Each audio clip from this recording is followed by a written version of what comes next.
Settle yourself for a while. Let your shoulders drift down.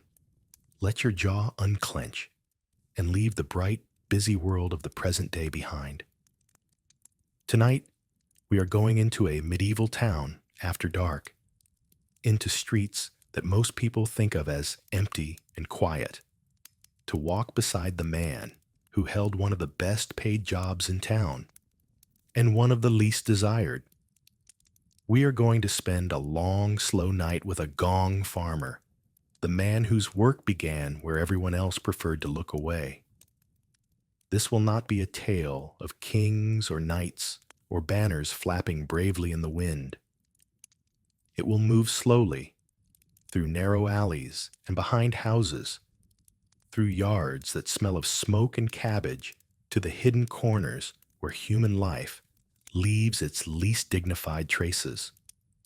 We will see what happens to all of that when it no longer fits politely out of sight. We will let the story unfold at the pace of tired footsteps and heavy buckets. If you like drifting into these long, quiet journeys through the past, feel free to like and subscribe so you can come back whenever you need another slow walk through history. For now, take a breath that comes easily, in clean air, and imagine breathing in a world where cleanliness means something very different. Imagine stone walls, timbered houses, crooked lines of roofs, and smoke that hangs low in the evening. Close your eyes if you like, and picture the cobbles and the shadows while I ask you a simple question. What time is it where you are watching from? We are in a town somewhere in Western Europe toward the end of the Middle Ages. It has walls because there have been wars in living memory, and people feel safer with stone between them and the countryside. Inside those walls, space is precious. Houses crowd together along streets that twist rather than run straight. Some buildings lean a little, their upper stories jutting out so far that neighbors can almost shake hands from window to window. By day, the town is a noisy, living thing. The market square fills with traders and their stalls. Pigs and dogs nose through scraps. Children run in packs, weaving between skirts and boots. You hear bells from the church, hammers from the smithy, men shouting prices or insults, or both at once. The air smells of bread and smoke, of leather, of fish, of people who work hard and bathe when they can, but not as often as you might wish. At the back of many houses, and in the cramped corners behind inns and workshops, there is something most visitors do not see. A small hut with a door that never quite fits. A seat with a round hole, sometimes two if the household is large. Beneath that seat, hidden from view, there is a pit. Some pits are neatly lined with brick. Others are just deep hollows cut into earth that was not meant to hold so much for so long. Day after day, everyone in the house uses that quiet corner, and what they leave behind drops into the darkness and seems to disappear. Of course, it does not vanish. It settles. It piles up. It rots and seeps and slowly, stubbornly rises again. At first, no one talks about it. The smell is part of life in town. People hang herbs near the door, scatter fresh rushes on the floor, mutter that things were better when the pit was new. After a while, complaints grow louder. Someone says that the flies in the kitchen are worse than ever, that the air in the back room makes their eyes sting. In summer, the stench is bold enough to march straight through open windows. By then, everyone knows that pretending will not help. When that moment comes, the household does what households in town have learned to do. A servant or apprentice is sent out with a message, sometimes to the town officials, sometimes straight to a man whose name is never spoken in polite conversation, and never quite forgotten in times of need. The message is simple. The pit is full.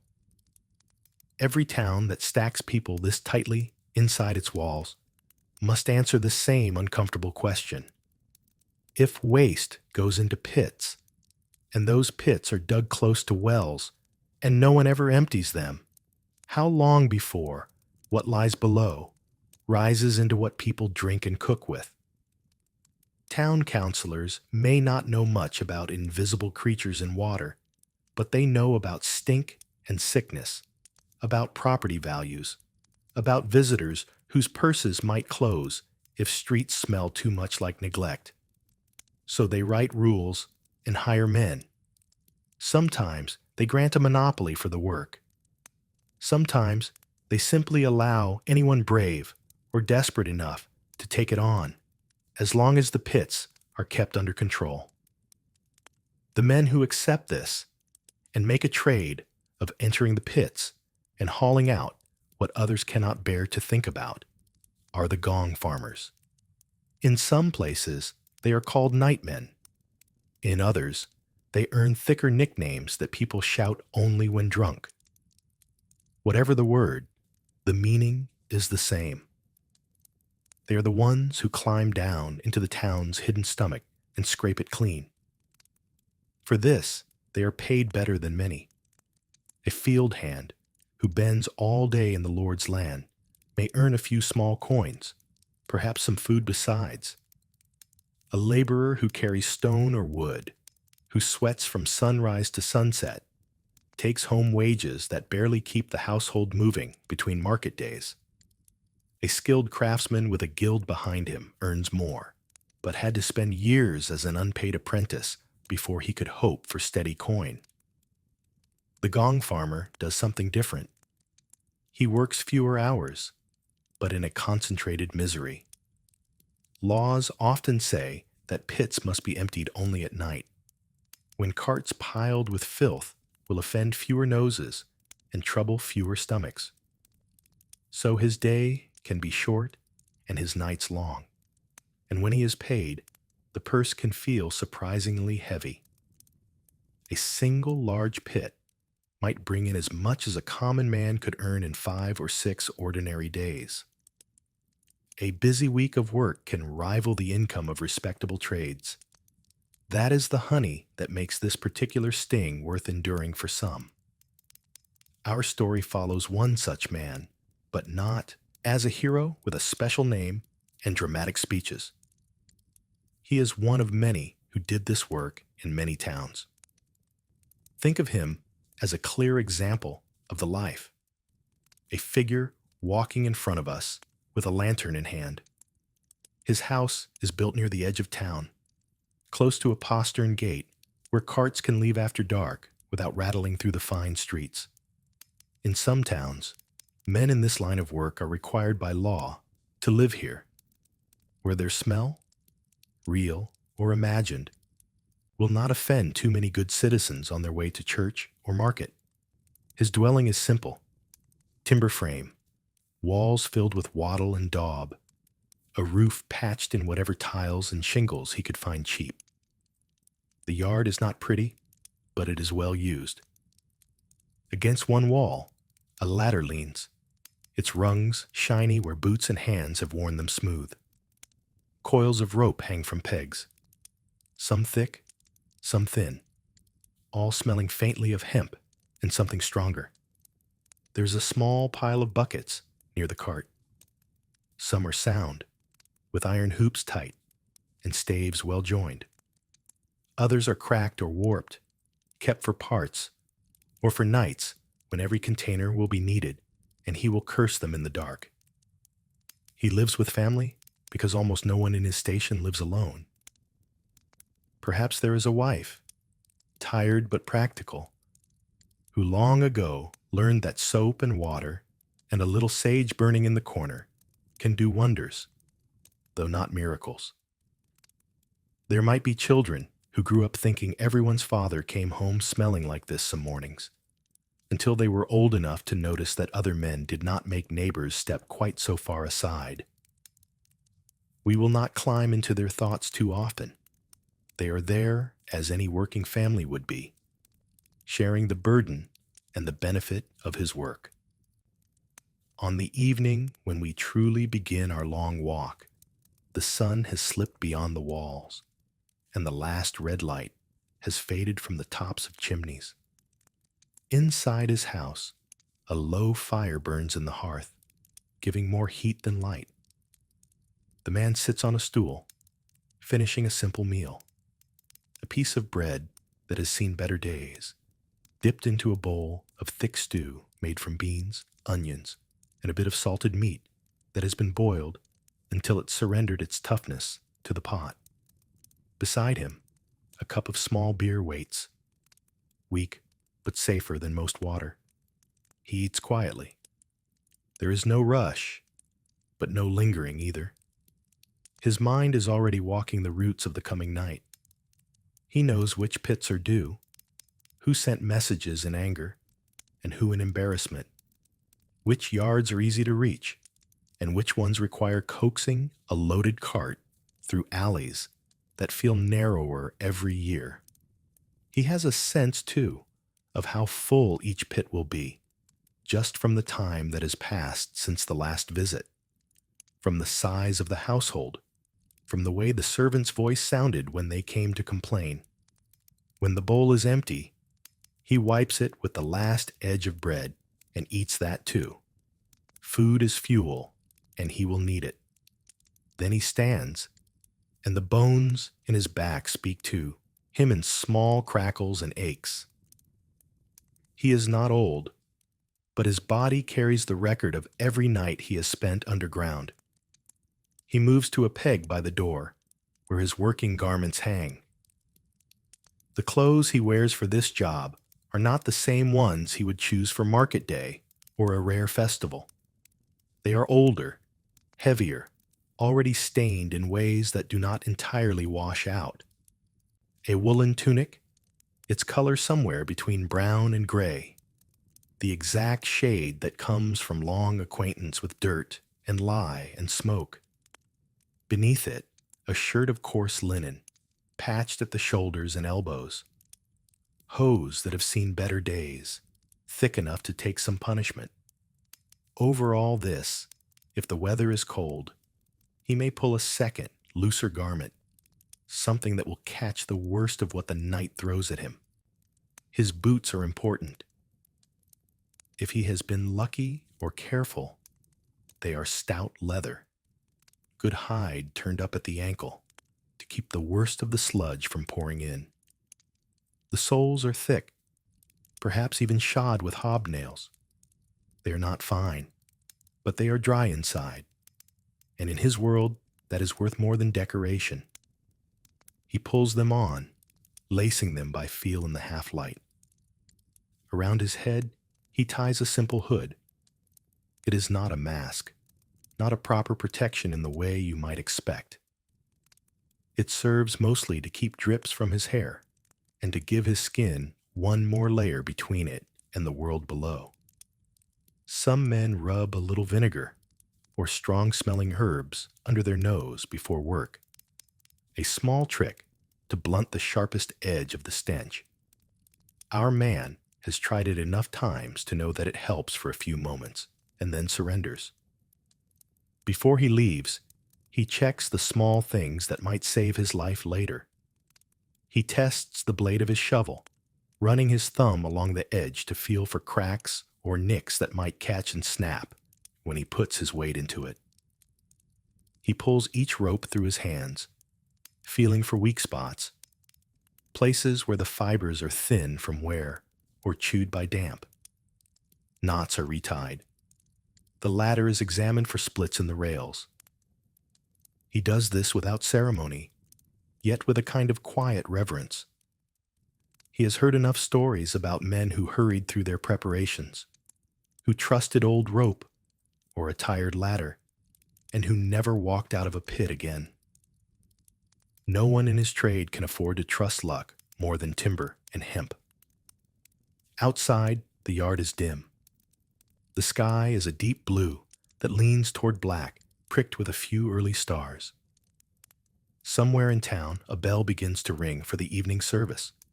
The sound drifts over the roofs like slow water. He pauses for a moment, listening, not as a pious gesture on the record, but because bells mark his nights as surely as they mark everyone else's days. Early evening, time to begin. He moves to the cart. It is a two-wheeled thing, built stout rather than pretty. The bed is high-sided, boards darkened not by paint, but by long contact with the town's least charming export. Iron rims press against the ground. When empty, the cart is merely heavy. When full, it feels like a reluctant animal that must be coaxed and dragged and sworn at. He sets the ladder inside, then the stack of buckets, then the shovel. The ropes are coiled where he can reach them quickly. A small lantern, its sides of horn scraped thin to let through a soft, buttery glow, is lit and hung at the front corner of the cart. In its flicker, the yard looks suddenly smaller, the walls closer. Someone from inside the house calls a last word after him, a reminder to be careful, a request that he not forget to ask for payment in coin rather than credit where he can. A simple farewell, shaped by the knowledge that men have walked out into nights like this and not come back. He grunts an answer, something that passes for reassurance, and takes hold of the cart's handles. The first steps are always the same. Out through the narrow gate beside the house, a turn along a ditch that carries away rainwater and worse from this fringe of the town. Then up toward the nearest gate in the wall, where a watchman leans against his pike and tries not to yawn. The watchman knows this man. He knows the cart, too, and the way the smell drifts a little ahead of it, like a quiet announcement. He lifts his hand, more in habit than challenge. Busy night? He might ask.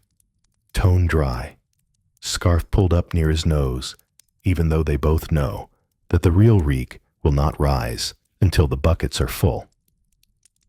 The gong farmer answers with a few words about which quarter has been complaining the loudest, which innkeeper sent the most urgent message. They are not friends, exactly, but they share a kind of understanding. Both do work that most of the town prefers not to think about too closely. Both see the streets at hours when others are inside, dreaming of cleaner things. Once past the gate, the town rises around him like a dark, uneven wall of its own. The streets are quieter now. A few taverns still spill light and drunk laughter into the night, but most shutters are closed. Lamps burn behind oiled cloth, dim and yellow. Dogs bark and then lose interest. Somewhere, a baby cries briefly and is hushed. The wheels of the cart rattle on cobbles that were laid with wagons of grain and barrels of wine in mind, not this particular cargo. He steers it carefully, avoiding the worst holes and the sharpest stones. In one hand, he carries the handle. In the other, he holds the rope of the lantern, letting it bob ahead of him. His first stop will be a large house near the market square, where a wealthy cloth merchant lives. The messenger from that house arrived earlier with an expression that tried to be calm and failed. The merchant's wife has guests, and one of them has already made a joke about a smell drifting through the garden. That is all it takes. Pride and profit are suddenly on the line. As he turns into the lane behind the merchant's house, the street narrows. The buildings on either side lean toward one another. Washing lines droop overhead, with shirts and linen that someone was too tired to take in before nightfall. The lantern light glances off damp stones. Here, at the back of respectability, you see the guts of the house. Wood piles, hen coops, storage sheds, and at the far corner, half hidden by a screen of planks, the privy.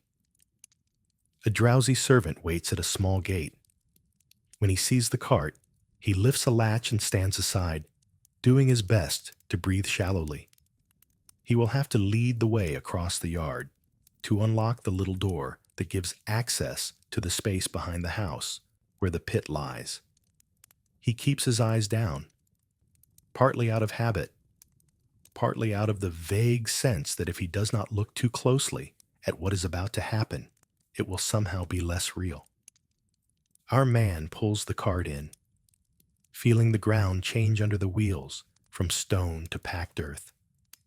Somewhere above, on the upper floor, a window opens and then closes again, quickly, when a whiff of the yard's natural odor reaches a nose that is used to rose water and pulled curtains. The privy hut stands where he expected it. He has been here before. He knows the shape of the pit below, the feel of the yard under his boots. The door is latched from the outside tonight, meaning no one has used it since the servant's last anxious visit. That is something, at least. He sets the cart down, stretches his shoulders, and moves toward that small, silent building. The night is not yet old. His muscles are still relatively fresh. His stomach is calm, settled over its earlier meal. He has done this so many times that his body begins certain motions before he has fully thought them through. The servant hovers at a distance, far enough that he can later tell himself he did not actually see what happened. The lantern's glow catches on the privy door. Our man reaches for the crude latch, fingers closing around wood, worn smooth by years of use. Behind that door, beneath the seat, the pit is waiting. It has been filling all winter. It has no patience for the pride of merchants or the shyness of servants. It does only what such pits do. It rises, slowly and stubbornly, toward the world that tried to hide it. The gong farmer lifts the latch. The door swings inward with a small, familiar creak.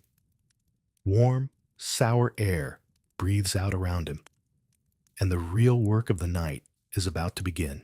Inside the little hut, the air is close. The lantern outside throws just enough light through the open doorway to draw out the rough grain of the wooden seat and the darker hole beneath it. The smell that rises from that opening is not a single thing. It is layered like a badly made stew. There is the sharpness of urine, the heavy sweetness of rot, the sour note of things that once passed through well-fed stomachs and have been sitting too long in a place with no interest in good manners. The gong farmer does not step back. A first-timer might. You, if you stood in his place, would almost certainly recoil, eyes watering, throat tightening on a gag.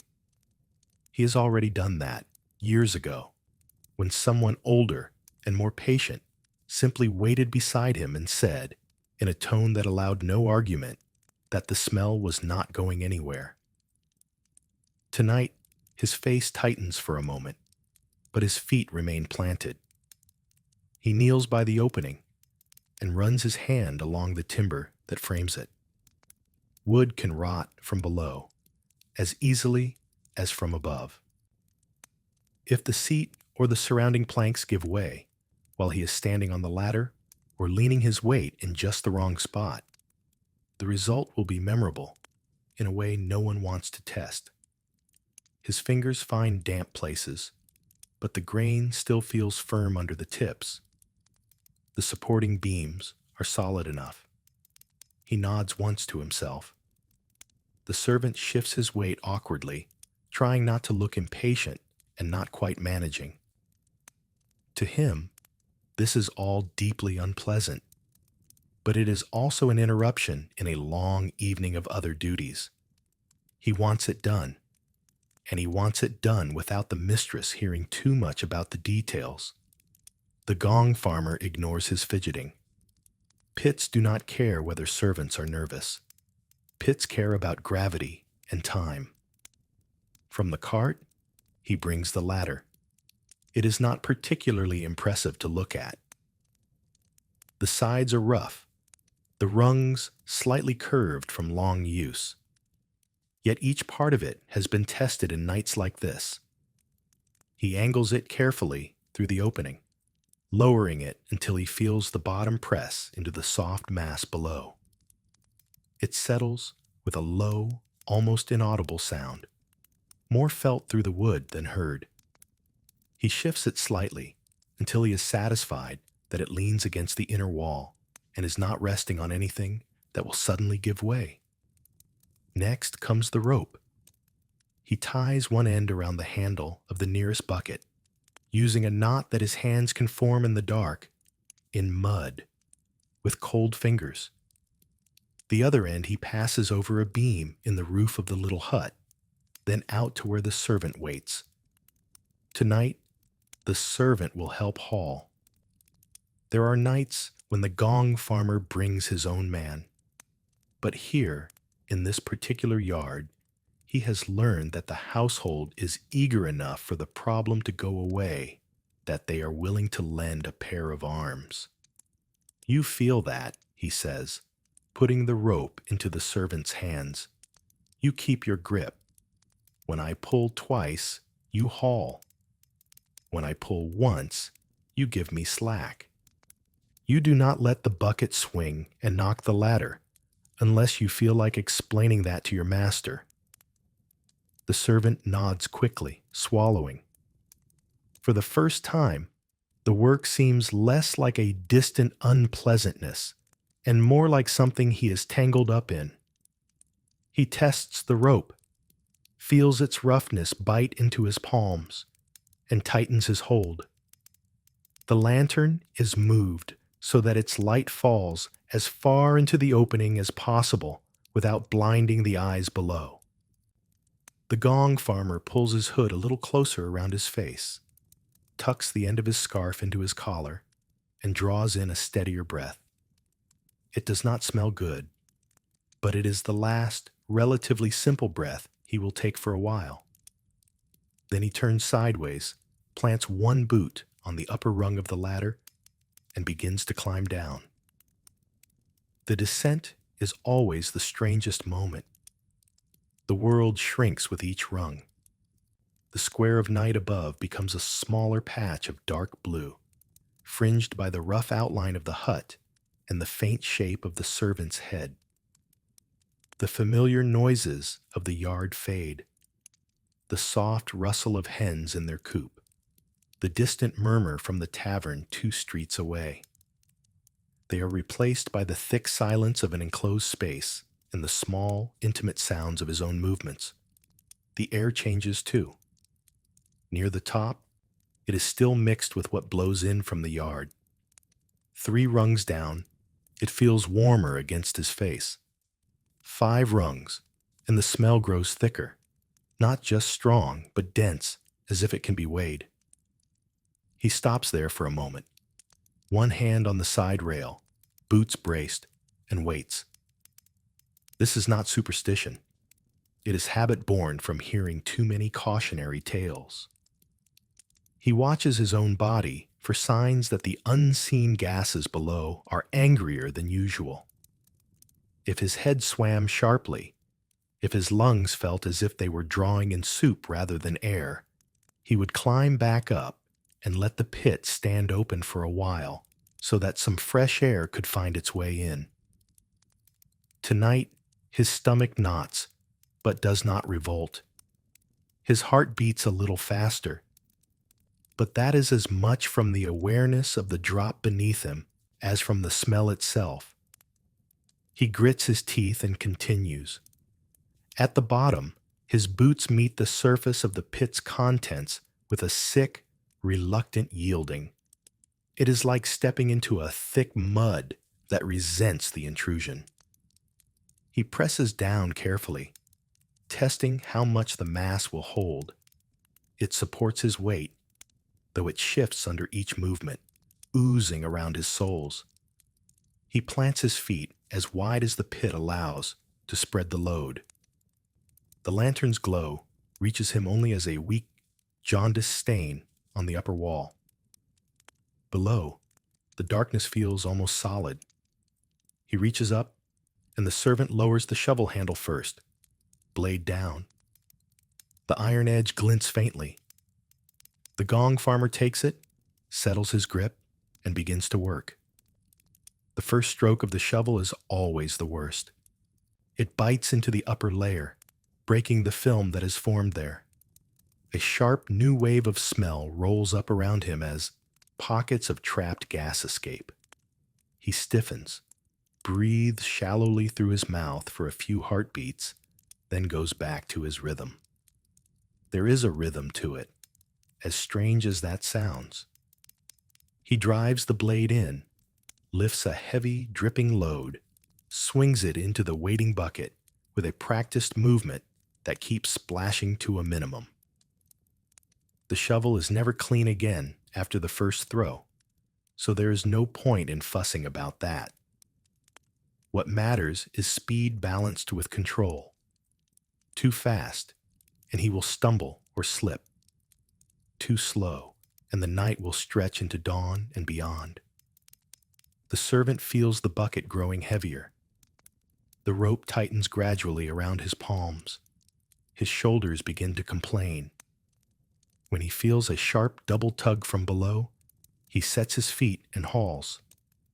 The bucket rises, scraping a little against the shaft wall where the pit narrows, then comes into the light of the lantern. He guides it over to the cart and tips it, eyes squinting against the fresh splash of smell. For you, this would already be too much. One bucket would be enough to make you decide that any amount of pay is not worth this, that the world can solve its own problems without your help. But the pit is barely altered by that first load. It has been filling for months. To tame it, dozens of buckets must go up and out, so they fall into a pattern. Below, the gong farmer scoops, lifts, empties, signals. Above, the servant hauls, tips, sends the empty bucket back down with a thud against the side of the shaft. Time loses its usual markers.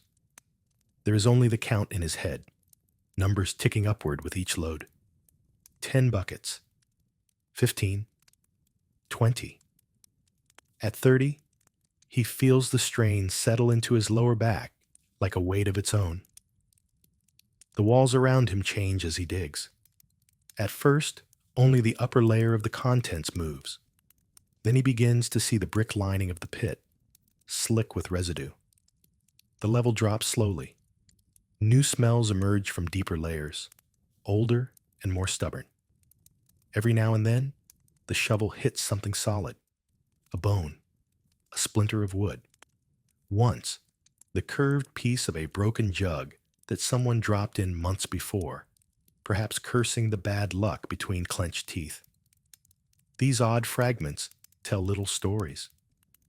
Here is a chicken bone, split, scraped almost clean, the last concession of a careful cook to hungry mouths.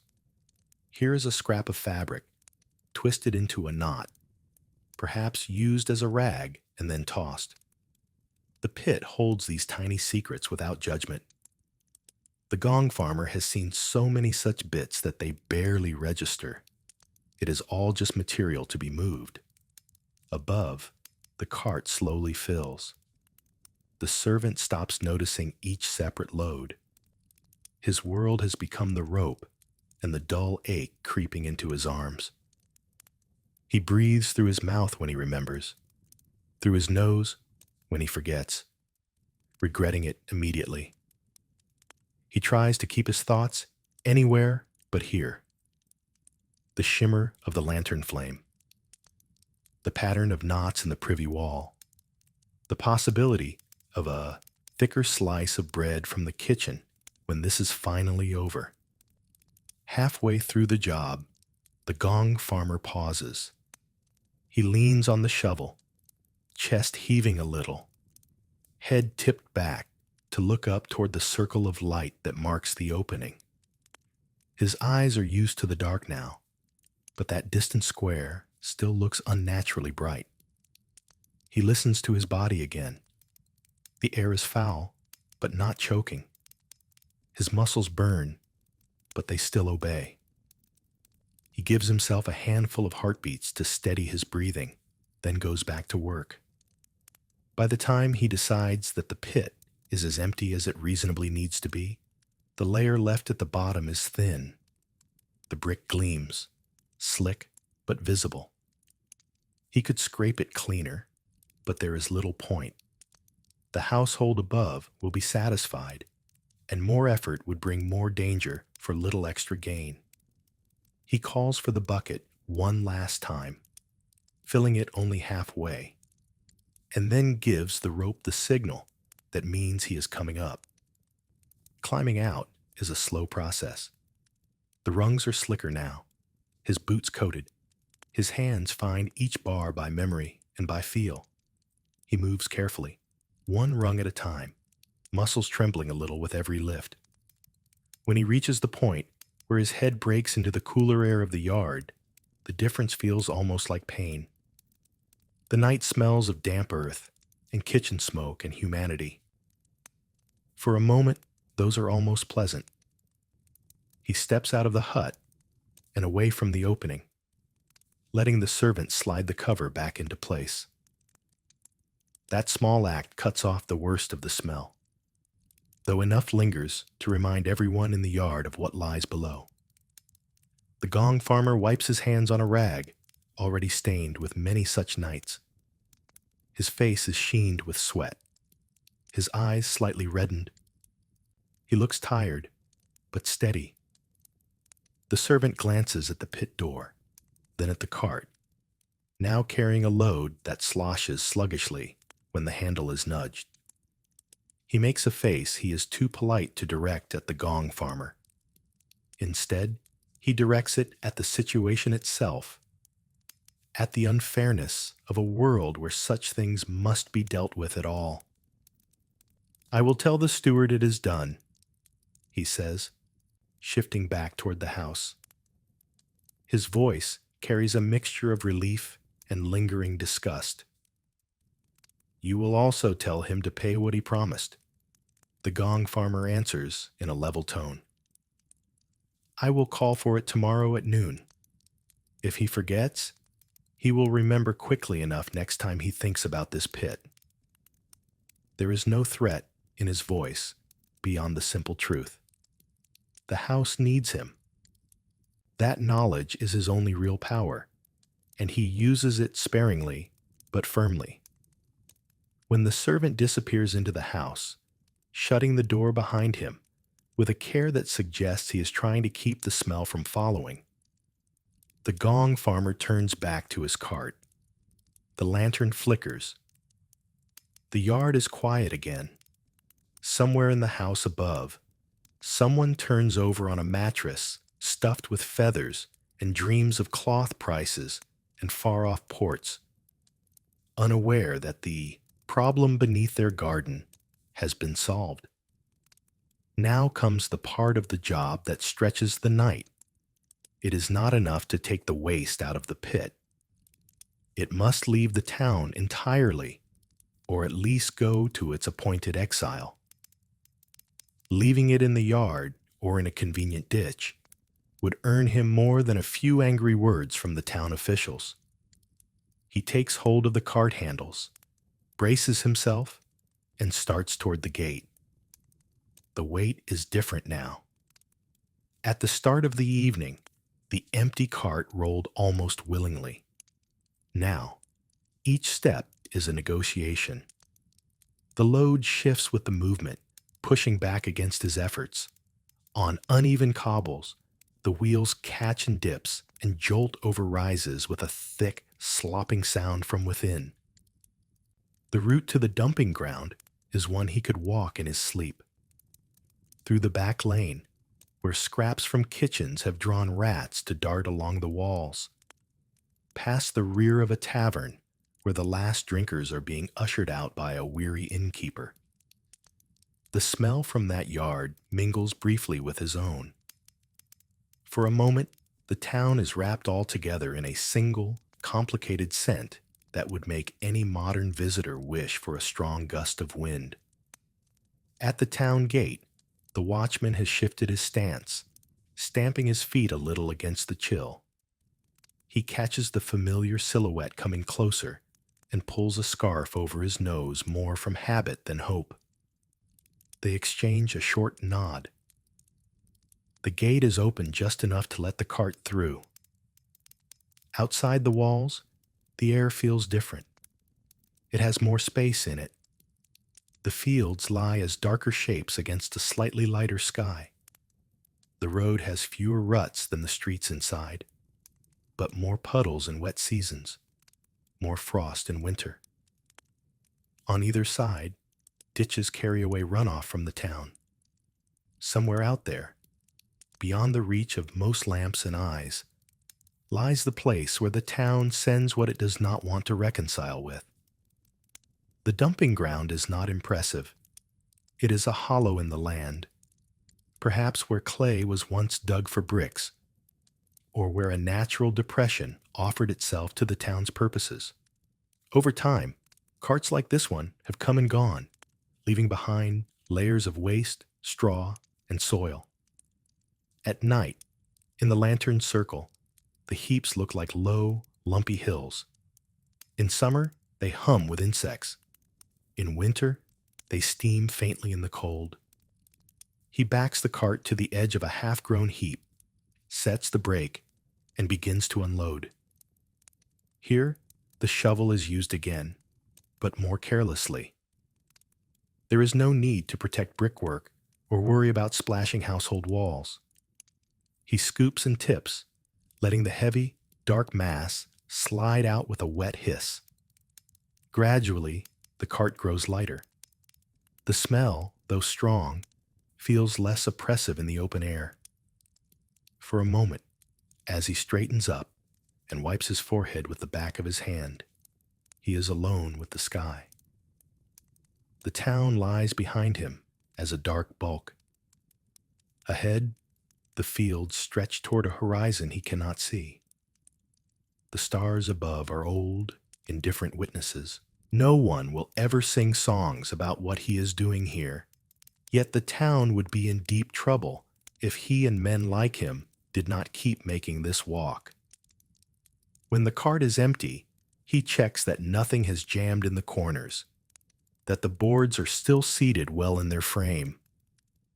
A cracked side at the wrong time could spill a load in the middle of a street that would talk about it for weeks. Satisfied, he climbs back up, takes the handles again, and turns his steps toward the gate. One pit is done. Several more lie ahead before dawn. His body already feels the work, but his mind accepts this as the shape of the night. The rhythm has begun. Yard, pit, cart, road, heap, and back again. In the next hours, he will move through yards of the poor and the wealthy, through alleys that smell of fish, and through courtyards that try to smell of imported spices instead. In all of them, the same truth waits beneath the little wooden seats.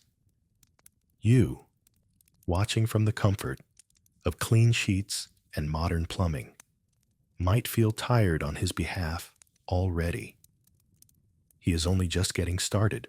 When he passes back through the gate with the empty cart, the watchman does not bother to ask how it went. A man returning with no load speaks for himself. They share a brief nod. Two workers on opposite sides of the wall who understand that what happens between dusk and dawn belongs to them more than to the householders who sleep through it. Inside the town, the streets feel a little different now that the true night has settled. The pale afterglow has gone from the sky. Lanterns that were still lit in windows earlier have been snuffed, one by one, as people took themselves to bed. Only the most stubborn gatherings at taverns continue, their voices spilling from doorways together with the sharp smell of ale and the sweet char of roasting scraps. The gong farmer keeps to the smaller lanes where he can. The main market street is paved with better stone, but it is watched by men who have opinions about who should be there after curfew. He has permission, in a rough, unspoken sense, to work when he must, but he prefers not to remind anyone with authority that he exists. Along the side streets, the cart wheels bump over worn cobbles and patches of bare earth, catching in ruts, rolling over puddles that shine dully in the lantern light. His next pit lies in a poorer quarter, away from the merchant's fine yard.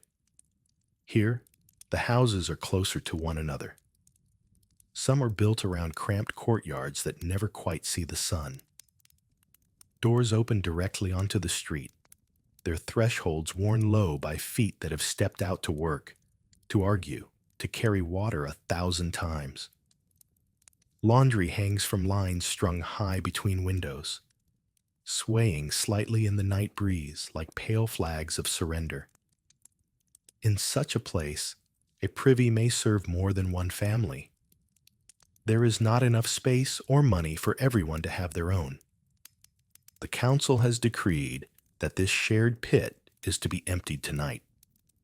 The order came in writing, with a note that the stench has grown offensive even by the relaxed standards of this quarter. Someone had scrawled a complaint about children falling sick, whether from the smell or from the water.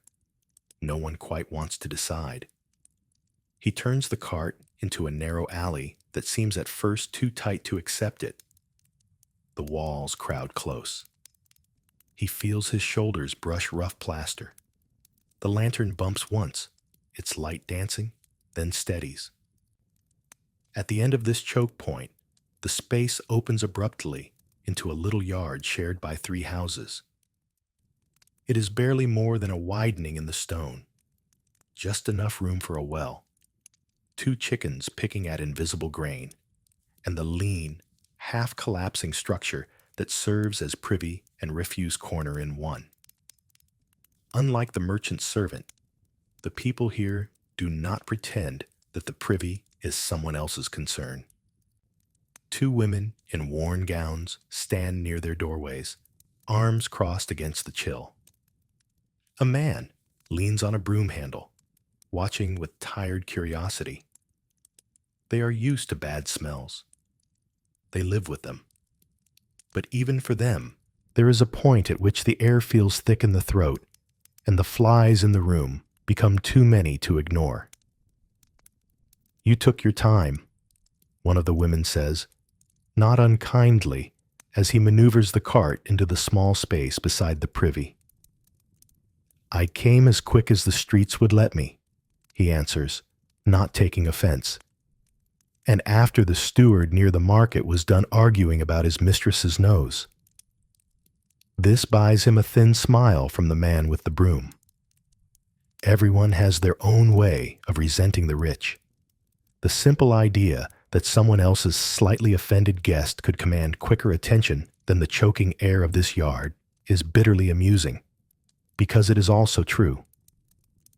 Here, as before, he begins with inspection. The privy hut is rougher, the planks more widely spaced, the door hanging at a slant. The pit beneath has been in use longer than it should have been.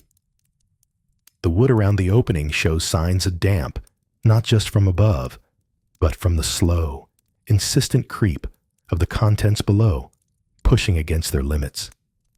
He crouches and touches the frame, testing for softness. It yields a little under his thumb in one place, but not enough to worry him. He has seen worse. He has worked standing on frames that creaked like old knees, praying with each movement that they would last one more night. This one will do. The ladder is lowered again, with more care than before. The space is tighter, the shaft narrower. He has to angle the rungs just so to get them in, then twist his shoulders to follow. The familiar dread sits in his stomach like a small stone, but he has long since learned that dread is not enough to stop his feet. A child peeks from behind one of the women, wide-eyed, hugging a piece of cloth with both hands. This is the sort of night that will turn into stories told to younger friends in the years to come. The child watches the man with the cart and the ladder as if he is some strange creature from the edge of the world. In a way, he is. He comes from the outer edge of the town, from the boundary where people who deal in unpleasantness are encouraged to live. He arrives late, does something unspeakable, and then is gone again by dawn. The air inside this pit is different. Poor households eat less meat, drink thinner ale, stretch their food farther. The traces of that diet mark what lies below. It is less greasy than in the merchant's pit, more fibrous, full of fragments of rough bread, cabbage leaves, and whatever cheap filler has passed through empty bellies. The smell is no better, only altered in character. It has a sour edge that climbs into the nose and stays there like a splinter. He descends anyway. The rungs are closer together here, and the shaft feels more confining. The wall brushes his shoulders, a bit of loose mortar flakes, and falls, vanishing into the dark. He stops halfway to test the air, as always. It is bad, but no worse than other nights. His lungs draw it in with reluctance, but they do not yet rebel. The bottom of this pit feels less steady. When his boots press down, the mass shifts more readily, as if it has been disturbed recently just near the surface while the deeper layers compacted over time. He finds his balance, sets his feet wider, and calls up for the shovel. Above, there is no servant, from a wealthy household now. The man with the broom steps closer, sets the handle aside, and takes the rope as if he has done it before. Perhaps he has, on a night when there was no one else to help. His hand wraps around the rough hemp with the sureness of someone who has hauled other burdens. Like this? He asks. Like that? The gong farmer replies. Listen to the rope. It will tell you when it is full. Work in this yard is different in feel from the quiet, hidden business at the merchant's house. There, everyone pretended the pit had nothing to do with them. Here, the people whose lives feed this darkness stand and watch, holding their cloaks closed, exchanging low comments.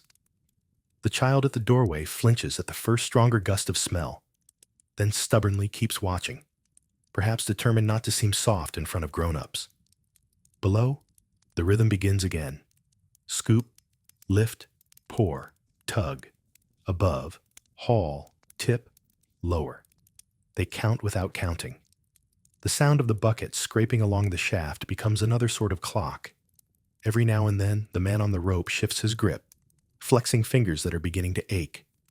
His work, too, has weight.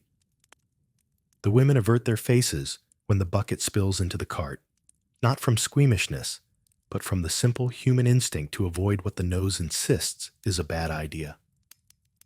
After a while, someone brings out a little clay lamp and sets it on a doorstep, adding its small flame to the lantern's glow. It makes almost no difference to the light, but it feels like a gesture of respect, or at least a participation. This is their yard. This is their pit. They stand with the man who is lowering himself into the worst of it. In a town that regularly reminds him that he is an outsider, this is perhaps as close to warmth as he often gets. At one point, the shovel hits something that resists with a solid thunk. He adjusts his angle and tries again. The obstruction rolls, then bumps against his boot. He bends, gropes in the dark, and his fingers close around the rim of a small wooden bowl. It is cracked, warped by the months spent in this stew. Once, it sat on a table upstairs, holding porridge or broth. A careless hand dropped it, and now, here it is. He tosses it into the bucket by reflex, and when it reaches the cart, one of the women plucks it out with a grimace. "That is our Mattie's," she says, half to herself, then laughs bleakly. Or it was. It is no good to anyone now. There is something in that small moment that captures the way this work strips away illusions. Objects that once had a place and a name, that belonged to someone, end up here as part of a mass that respects no ownership. The gong farmer knows this, but he does not think about it too often. If he did, the weight of all these little losses might crush him harder than any shovel load. The level drops slowly. The shared nature of the pit has made it fill quickly and solidly. The deeper he digs, the more treacherous the footing becomes. When his shovel loosens a particularly dense patch near the wall, a chunk of sodden earth and waste slides inward with a low, wet sigh. It hits his shin and nearly knocks him sideways. For an instant, his heart jolts. His hand tightens on the shovel handle. His other hand clamps down on the nearest rung of the ladder. The mass settles again. He feels his racing pulse in his throat. Above, the rope twitches as the man at the top feels the echo of that movement through the wood of the ladder. "You all right down there?" The voice floats down, tense. "I am still standing," he answers, a little more curtly than usual, then adds, "Wall is soft. I will not shave it too close." He adjusts his stance, keeps a closer eye on the edges, and continues more cautiously. It is a reminder that even in the most routine job, the danger waits quietly. A small collapse like this is a warning. A larger one could trap him, pin his legs, or push the ladder away from its purchase. There are memories in his mind of nights when a colleague did not answer such calls so readily. At last, he is satisfied. The pit is lowered enough that its contents will not creep up to the underside of the seat in a month. The floor is uneven, but visible. He gives the rope the signal and begins the climb out. When his head emerges into the yard, the little circle of faces looks at him almost as if he has come from another world. In a way, he has. He steps aside, wipes his eyes on his sleeve, and lets the man with the rope seal the opening. There is no steward here to argue payment. Instead, a small, deliberate ritual takes place. One woman ducks into her doorway and returns with a cloth bundle. Inside it, when she offers it over, are several coins, mostly small, patched together from the contributions of the 3 households that share this yard. "It is what we can manage," she says, meeting his gaze without flinching. "The rest, the town will pay," they say. He weighs the bundle in his palm. It is not as much as the merchant's household will owe, but it is honest, and it is given without too much resentment. In this part of town, people understand that some work simply has to be done, and that those who do it must eat. He nods once and tucks the cloth into his belt. "Your children will breathe easier for a while," he says quietly. It is not a promise, just a simple truth. The child at the doorway tilts their head, as if they have heard this, but do not yet understand what air owes to such nights. In time, perhaps, they will. Or perhaps they will move away from this yard and never spare another thought to the man with the cart and the ladder who once came and did what they could not imagine doing. The cart is heavier again when he turns it around, though not as badly loaded as after the merchant's pit.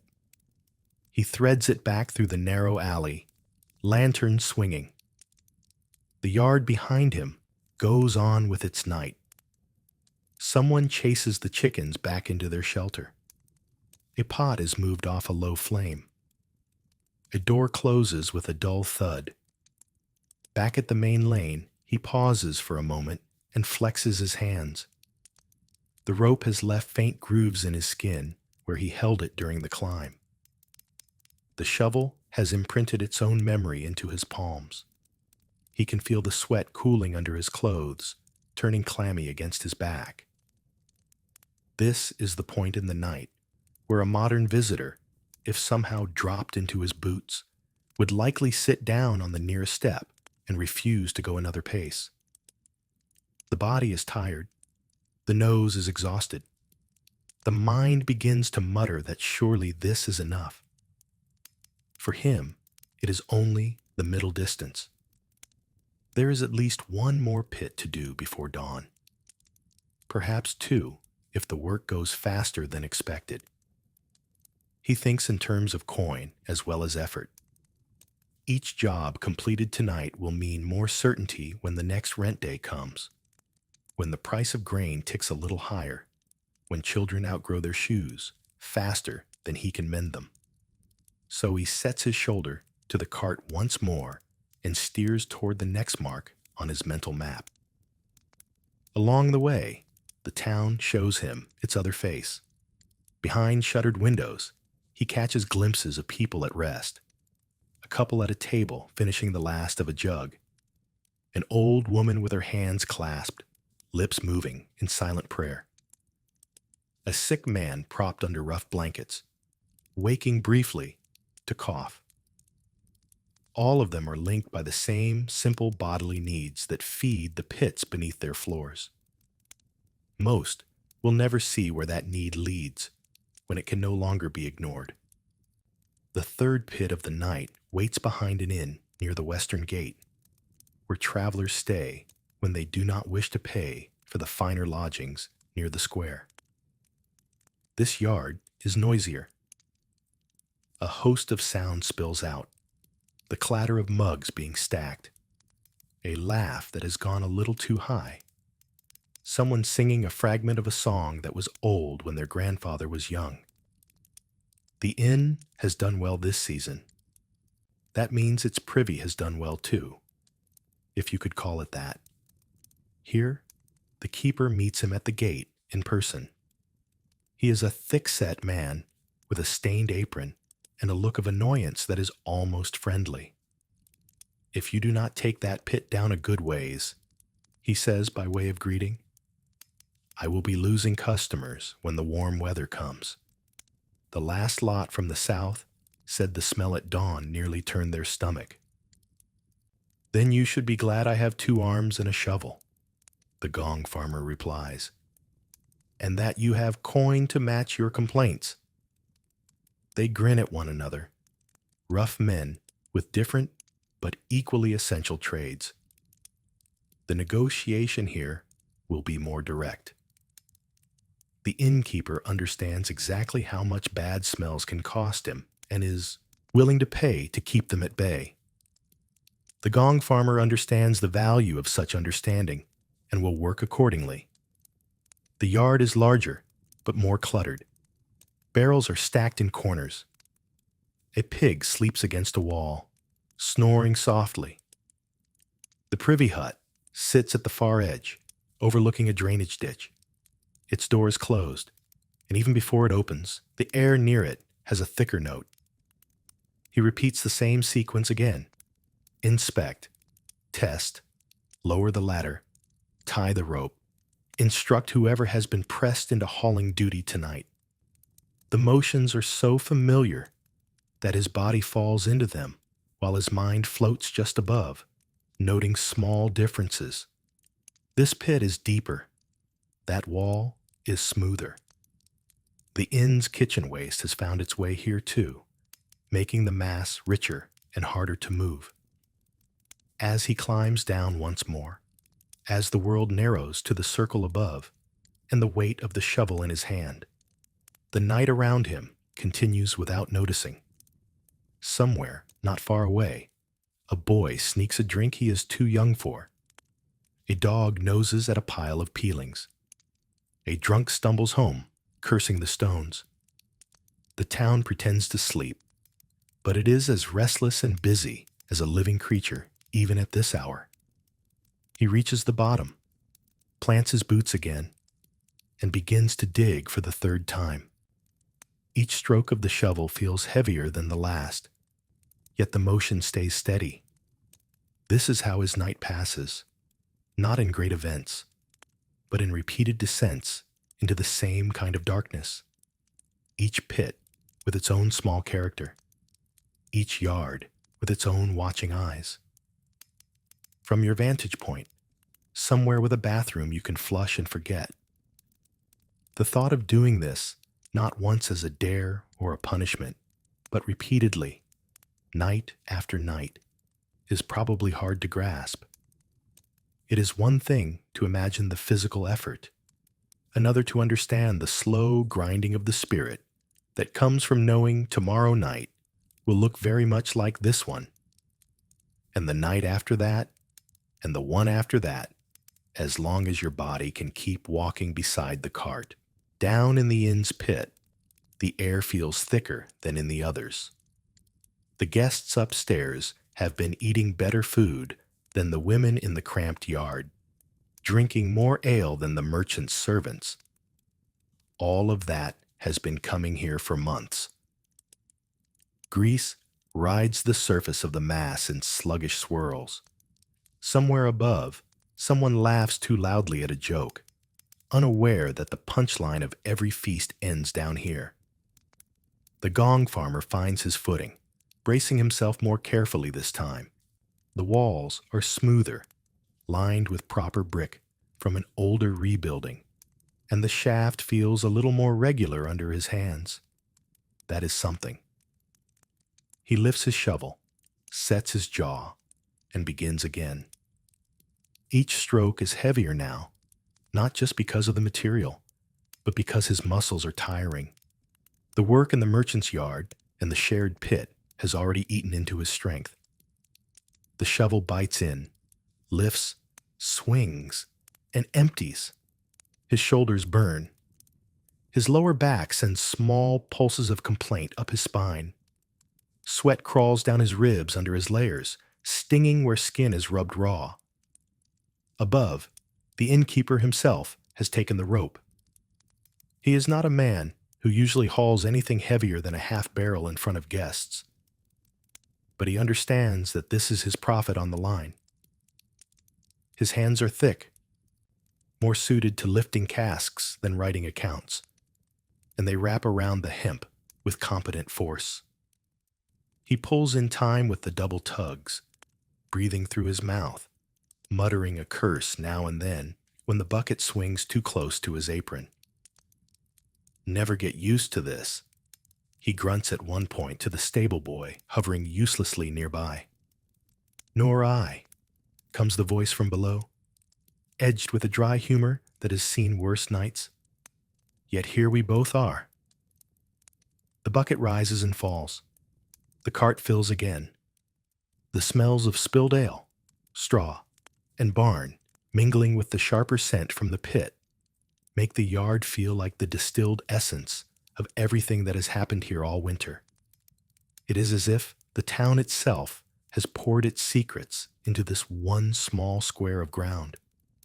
Halfway down in the shaft, something feels different.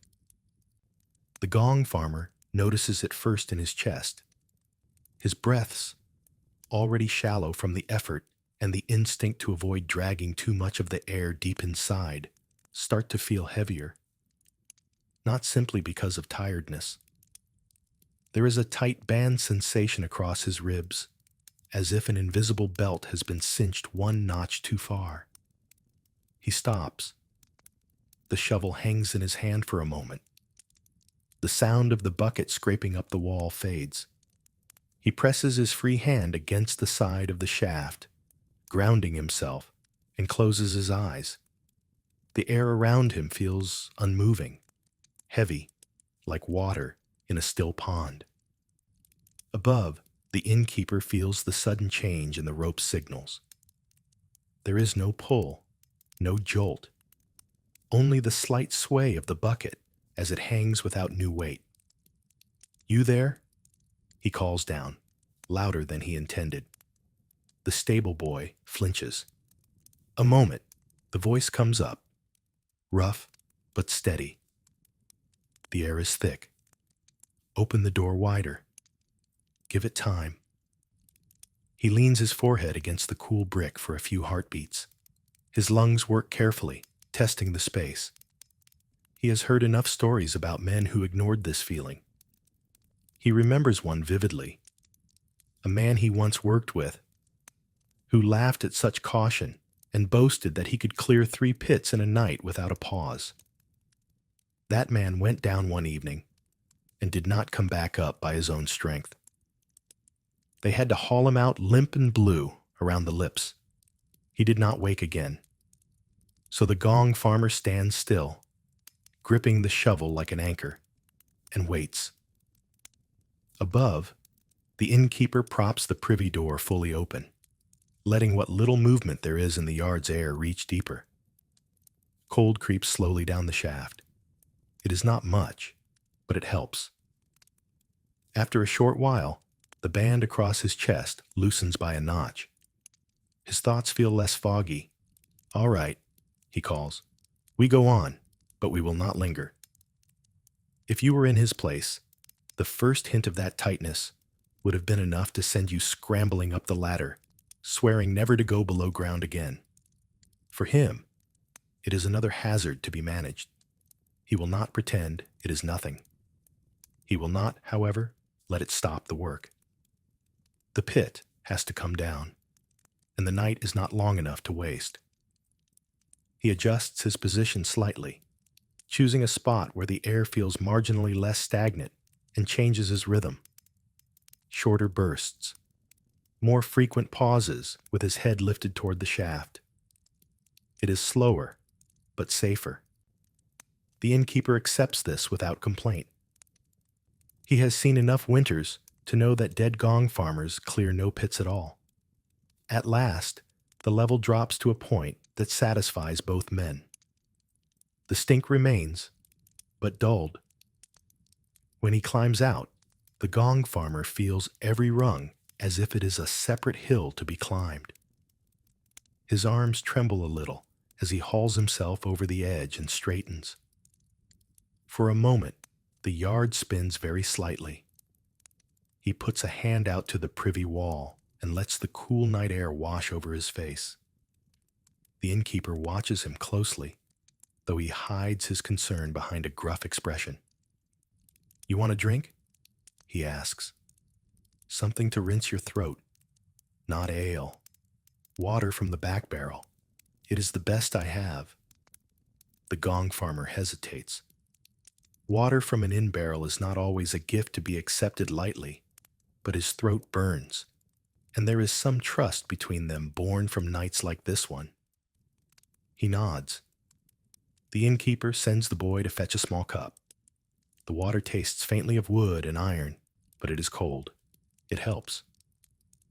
"Your pay will be ready when you call," the innkeeper says, gesturing toward the house. "I will not haggle it down, not after seeing you go still like that." "See that you do not," the gong farmer replies, voice softer than his words. "If I have to come back sooner than you like, I would rather we are still on speaking terms." There is a short, rough laugh from both men. They part with a nod that holds more respect than many conversations he has in brighter parts of town. The cart is heavy again, and his limbs feel leaden, but the night is finally beginning to turn. When he looks up as he pulls away, he notices that the stars have shifted. On the eastern edge of the sky, there is the faintest suggestion of a lighter band. Dawn is still some time away, but the night is no longer fresh. It is wearing thin. He drags the load back toward the gate, feeling each slope and rut twice as keenly now. The wheels clatter, the contents slosh with a familiar, unpleasant sound. The town feels quieter even than before, as if what little life it had in the late evening has curled itself up and gone fully still. Only the occasional scrape of a rat in a wall or the faint creak of a sign in the wind breaks the silence. At the gate, the watchman eyes him with a new sort of interest. "You look as if the pit tried to keep you," he says, peering at the gong farmer's pale, sweat-streaked face. "It reached for me," comes the answer, wry. "But I was too stubborn to let it. Open up. This load will not carry itself." The man on the wall chuckles and swings the smaller postern aside. Outside, the world smells almost fresh in comparison. The same road, the same hollow in the land, the same heaps waiting for their new lair. He empties the cart with slower movements now, pausing more often to straighten his spine, to rub at the ache in his lower back. By the time he turns homeward again, the eastern sky is showing a faint, colorless glow. Birdsong has not yet begun, but the silence feels expectant, like a held breath. Inside the walls, he still has one more task before he can think about rest. The pits have been cleared for the night. The work beneath the ground is done, but the work of living with it is not. At his own yard, the cart finally comes to rest in its familiar place against the wall. The tools are leaned where they belong. The ladder is lifted off with a grunt and slid into its nook under the eaves. The ropes are unknotted from their buckets, shaken out, and hung to dry as much as they can in the lingering darkness. He moves more slowly now, but he does not skip any of this. Rope that is not aired will rot. A ladder stored carelessly will warp. In his trade, neglect has a habit of returning at the worst possible moment. Only when everything is in order does he untie his hood and peel off his outer tunic. The smell that rises from the cloth is strong enough to make him wince, even after all these years. His skin prickles where sweat and filth have soaked through. He leaves the worst of the garments on a peg by the door, in the small lean, to where rain leaks through the roof, but the wind can tug some of the stench away. Inside, the house is dim, lit only by a few embers under the ash in the hearth. Someone has left a small lamp burning near the washing tub, its flame low to save oil. This is not an accident. His wife knows the shape of his nights as well as he does. She knows that he will come in at this hour needing water and a rag more than he needs conversation. He steps to the tub, rolling his sleeves higher, and plunges his hands into the water. It is cold enough to bite, but that almost feels welcome against the lingering heat of his muscles. He scrubs at his forearms, at the back of his hands, at the creases around his wrists, where muck likes to hide. He uses a rough cloth on his neck, shoulders, any place he can reach that feels coated in a film the air alone cannot explain. The soap, if there is any today, is harsh and simple. It scrapes as much as it cleans. He does not waste it, rubbing it between his palms, then spreading the thin lather as far as it will go. The water quickly clouds. When he splashes it up toward his face, keeping his eyes shut tight, it runs in little rivers down his beard and drips from his jaw. You might imagine that such washing would leave him feeling clean. In truth, it only moves him from filthy to tolerably human. The scent of his work has settled into his skin over years. It lies deep in the fibers of his clothes, in the wool of his cloak, in the seams of his boots. People who pass him in the street at midday will catch it under the smoke and sweat and Tanner's stink. They will wrinkle their noses slightly, often without even knowing why. As he dries himself on a cloth that has seen better days, his wife stirs from the bench where she has been dozing with her back to the wall. She blinks, pushes hair from her face, and rises to pour him a cup of thin ale. Her own nose flares for a moment, then settles. She has lived with this long enough that it blends into the background of their shared life. Bad? She asks simply. Bad enough, he says, taking the cup. The inn's pit was sitting too long. The air below did not want me there. She looks him over, eyes lingering at his temples, where a faint sheen of sweat still clings. You are back, she says. And in that one small statement lies all the worry she did not speak aloud the evening before. Then, practical again, sit. I will warm what is left from the pot. He eats because he must, not because hunger clamors loudly. Fatigue presses heavier than appetite now. The food tastes dull, but solid. Each mouthful is work. His body understands that it needs the fuel, even if the mind would rather give in and fold itself into sleep.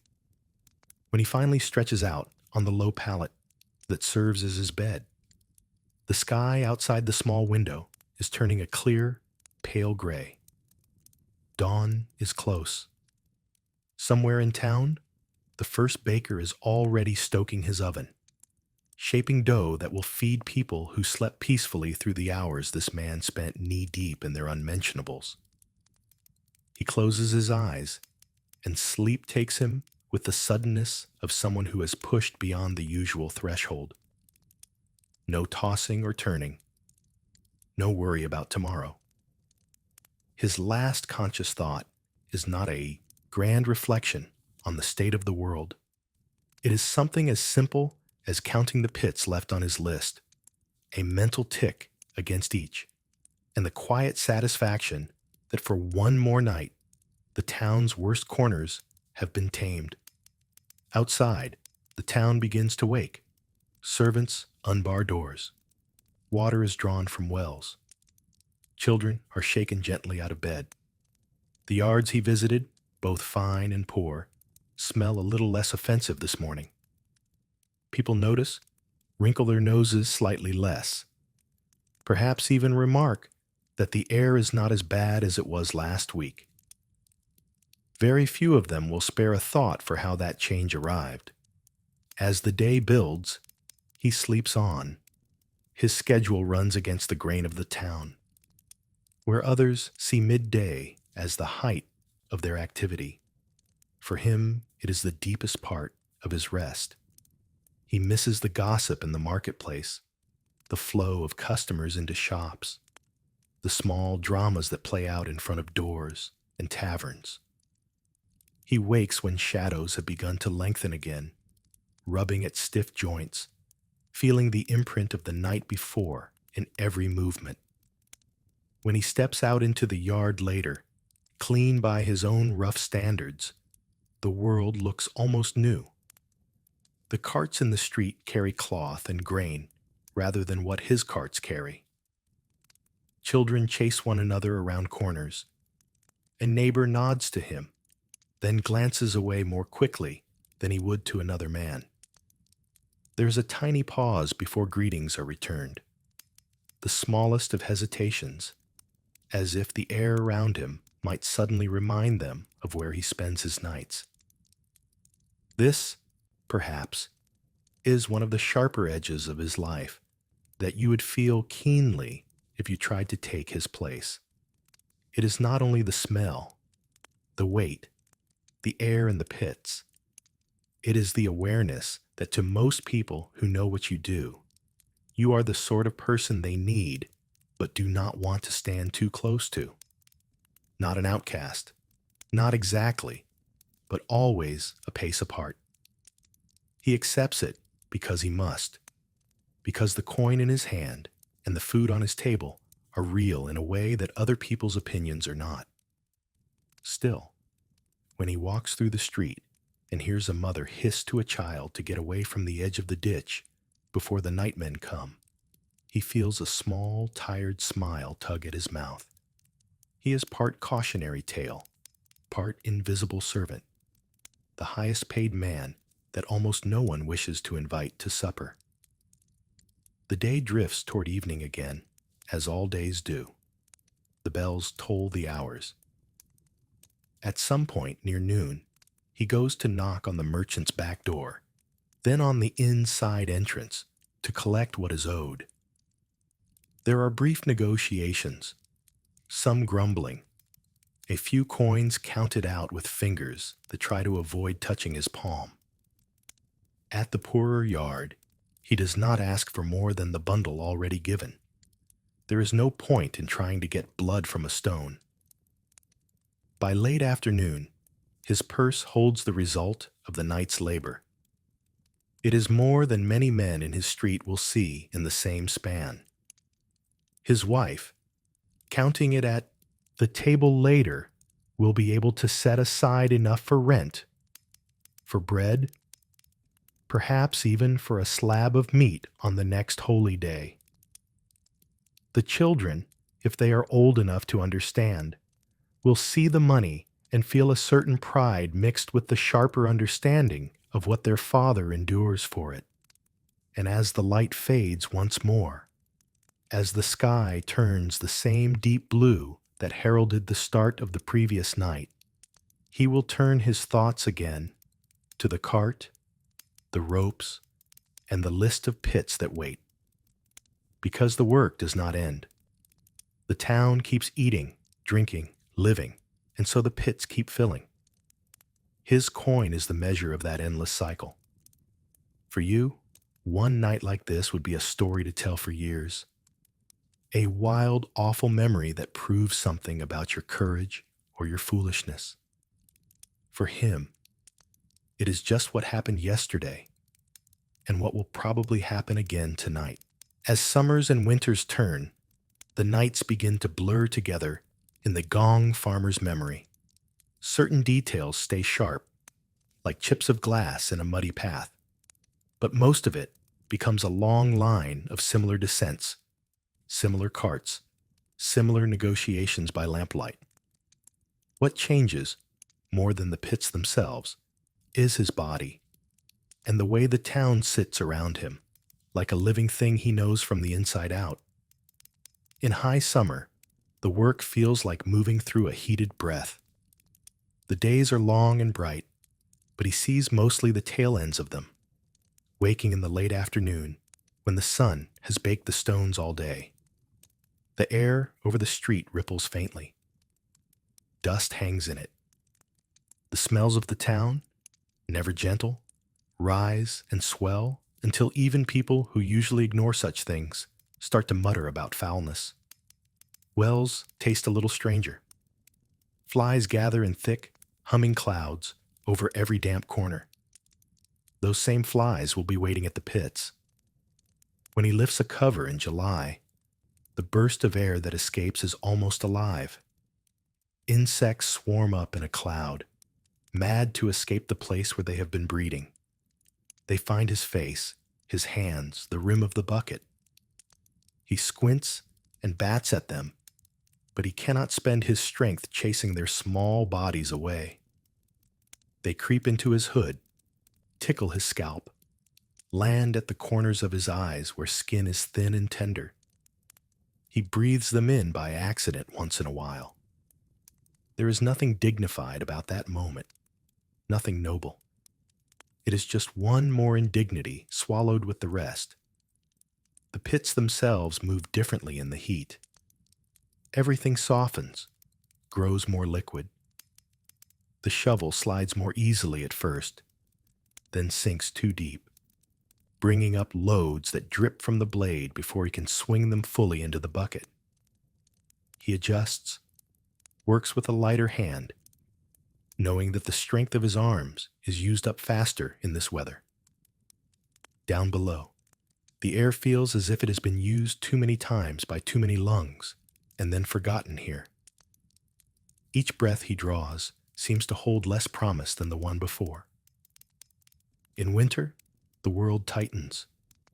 The streets freeze in patches where water sits, turning ruts into traps for wooden wheels. The wind comes straight along the alleys as if it has a grudge. Snow, when it falls, does not lay in pretty clean blankets for long. It is trodden into gray slush, streaked with everything that lies on the ground. The town looks quieter, but the work is no lighter. Pits in cold months have crusts.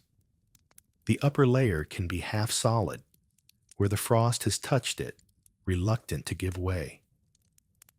He must stamp through that layer before the shovel can find purchase in the thicker mass below. Sometimes he has to use the shovel like a pick, breaking up a surface that resists him with stiff sucking noises. The air in the shaft can be sharper, the smell held down a little by the cold. But once he breaks through, the familiar reek climbs out like something that had been biding its time. The worst part in winter is not the smell, but the way sweat and frost conspire against him. Down in the pit, his work heats him. His shirt sticks to his back, damp and hot. When he climbs out into the yard, the air bites any place the cloth has cooled. The damp at his cuffs and collar turns chill in an instant. Fingers that were strong on the shovel stiffen on the rope. Joints complain more loudly the next day. The cold finds every place he has ever injured, every twist, every bruise, and lives there until spring. Year after year, this pattern goes on. The town grows a little, perhaps. A new row of houses climbs the slope toward the wall. An old inn adds another story. A workshop doubles its size. With each new building, more people find their way inside the streets, bringing their appetites, their habits, their chamber pots. That means more pits, dug in new corners, added to his mental map one by one. He knows those corners better than most people know their own rooms. He can tell you which yard has a bad patch of ground near the wall, where the earth gave way once and nearly sent him sprawling. He remembers which pit is deeper than it looks, which one is so shallow that he has to stoop the whole time he works. He can walk through the town at midday and point, if anyone asked him, to half a dozen spots where a cover hides more than most would care to think about. No one asks, of course. They prefer to treat the privies as small, embarrassing secrets that happen to everyone and belong to no one. It amuses him sometimes, in a quiet way, to hear respectable people talk about their houses as if problems begin, end to end, with the quality of the roof tiles or the color of the shutters. He knows the truth sits lower than that. Every so often, a stranger comes to town and tries to join his line of work. A man with hungry eyes, maybe, or a farmhand who has lost his place on the land and heard that the night soil trade pays better than any day in the fields. They come to the edge of town where he lives, their boots muddy, hats in their hands, asking if there is room on the cart for one more. He weighs them with his eyes. Strength matters, yes, but there is more to it. He looks for a certain stubbornness in the set of the mouth, a way of standing that says this man has already had too much of the world's finery closed in his face and is not easily put off by discomfort. Sometimes he finds it. Sometimes he sees someone who still believes this will be a short detour before better luck returns. When he does take such a man on for a night, the pattern is always similar. At first, the newcomer is full of rough courage. He laughs too loudly at the smell when they open the first pit. He shouts jokes up and down the ladder, boasting that he has smelt worse in the pig sheds. Then the real work begins. The air thickens. The footing shifts. The shovel grows heavy. By the second pit, the jokes have dried up. The man hauls the bucket a little slower. His face has gone a shade paler under the grime. His hands tremble when the rope jolts. He does not drink from his flask at the breaks, because lifting his arm feels like too much effort. At the end of the night, he stumbles home with his share of the coin, swearing that he will return, that he can stomach anything for that kind of money.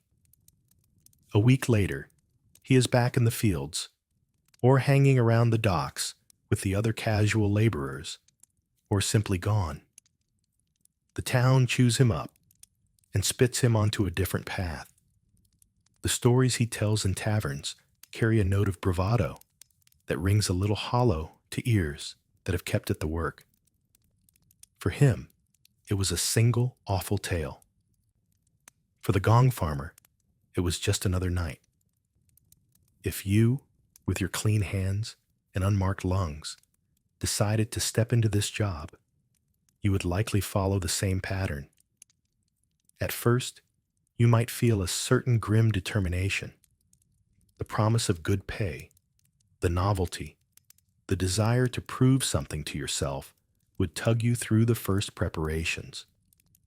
You would pull on the stained tunic with a theatrical grimace, clench your jaw, grab the shovel, tell yourself you could endure any smell.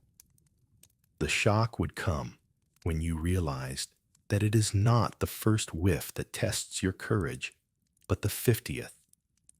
Not the first armful of muck, but the 75th, when your shoulders are shaking and your palms are blistered and there is still a dark, stubborn depth left in the pit. When dawn comes and every muscle in your body hurts in a way it has never hurt before, you might still feel proud. Tell the story of what you did. The real test would arrive the next evening when the cart stands waiting again and the rope looks heavier than you remember. The gong farmer has made that walk too many times to count. He feels the same reluctance some nights, the same little voice in the back of the mind that says, "Surely this is enough. Surely a man who has done this work for 10 years has earned a different fate." But then he looks at the table, at the children who have grown a hand's breadth taller since last winter, at the rent that will come due, whether the pits are full or emptied, and he picks up the rope. In his quieter moments, when he has eaten and washed, and the fire has burned down to coals, he does sometimes let his thoughts wander further than the next night. He thinks about his own father, perhaps, who may have done the same work or something like it. Men do not end up in trades like this, with no history behind them. Tools are expensive. Roots are hard won. Permission from the town is not freely given. Often, the right to do this job, such as it is, passes down along family lines, like a strange inheritance. He remembers, dimly, being a boy, listening for the sound of the cart returning at dawn, trying to judge from the creak of the wheels and the heaviness of his father's steps whether the night went well. He remembers the first time he was allowed to hold the rope, the way his hands burned and his shoulders ached, and how his father watched him out of the corner of his eye, saying little, weighing whether the boy would break or adapt. Now he is the one watching. Perhaps there is a son, lanky and restless, who walks beside the cart in the early evening, pretending not to care where they are going, but staring a little too long at each yard they pass. The boy has heard the same stories from other children, whispered in corners, about pits that swallow men and night soil that explodes if a lantern is held too low. He is drawn and repelled at once. The gong farmer does not hurry his son's apprenticeship. He knows exactly what waits at the bottom of that ladder. He also knows there are not many kinder paths open. A gilded trade requires years of service and entry fees he does not have. The countryside is crowded. Soldiers die at their lord's convenience. For all its filth and danger, the pit has at least the rough fairness of honest exchange. You do the work, You collect the coin. No lord's temper can cancel it as easily as it can cancel a lease on land. So one evening, when the list of pits is a little shorter than usual and the weather is not too cruel, he sets an extra length of cloth on the bench and tells the boy to wrap it around his neck. He gives him the rope at the first yard, not to climb yet, but to hold, to feel the way a full bucket tugs differently from an empty one. He watches his hands, his stance, the way his eyes widen when the pit opens and the smell rolls out. You breathe shallow, he tells him, calm. You do not stand straight above the hole unless you must. You stand to the side. The air there is a little less cruel.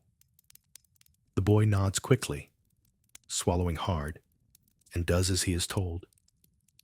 He will go home that morning exhausted and wide-eyed, bragging awkwardly to a sibling that he helped down the pits. In his dreams, the darkness inside the shafts will loom larger than life. He will wake in the middle of the day, with the tang of it still in his nose.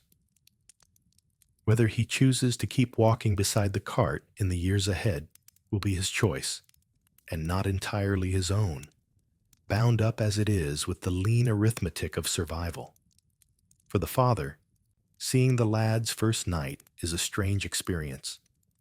It is like looking at his own past and his own future at once.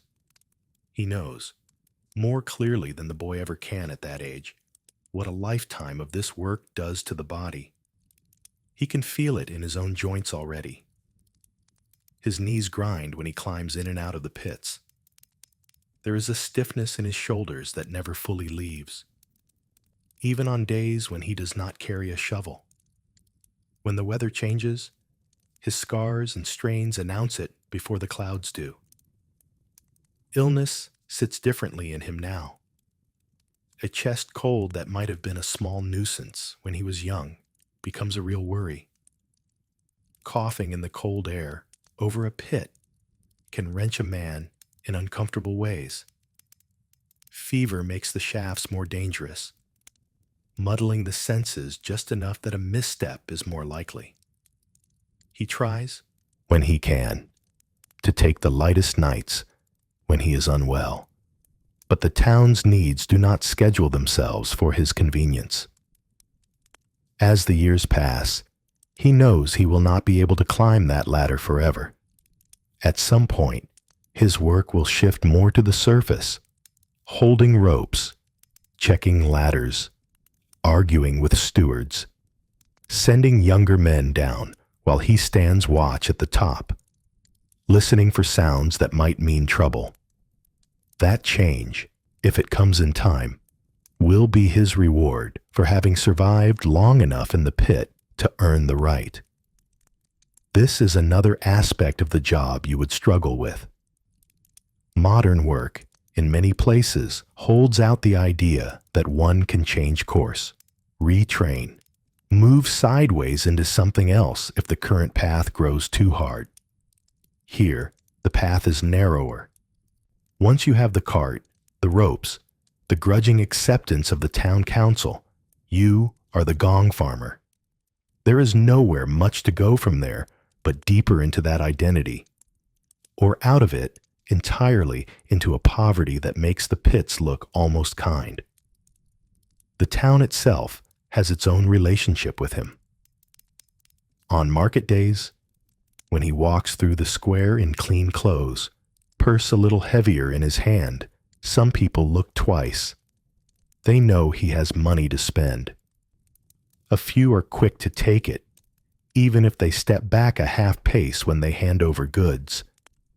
The butcher will sell him a decent cut if he pays without haggling.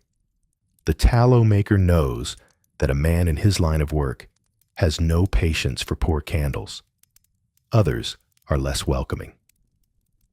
The baker's wife, perhaps, will let him queue, but will not hand him a loaf herself, calling her apprentice to do it instead. A woman selling herbs stands upwind of him if she can.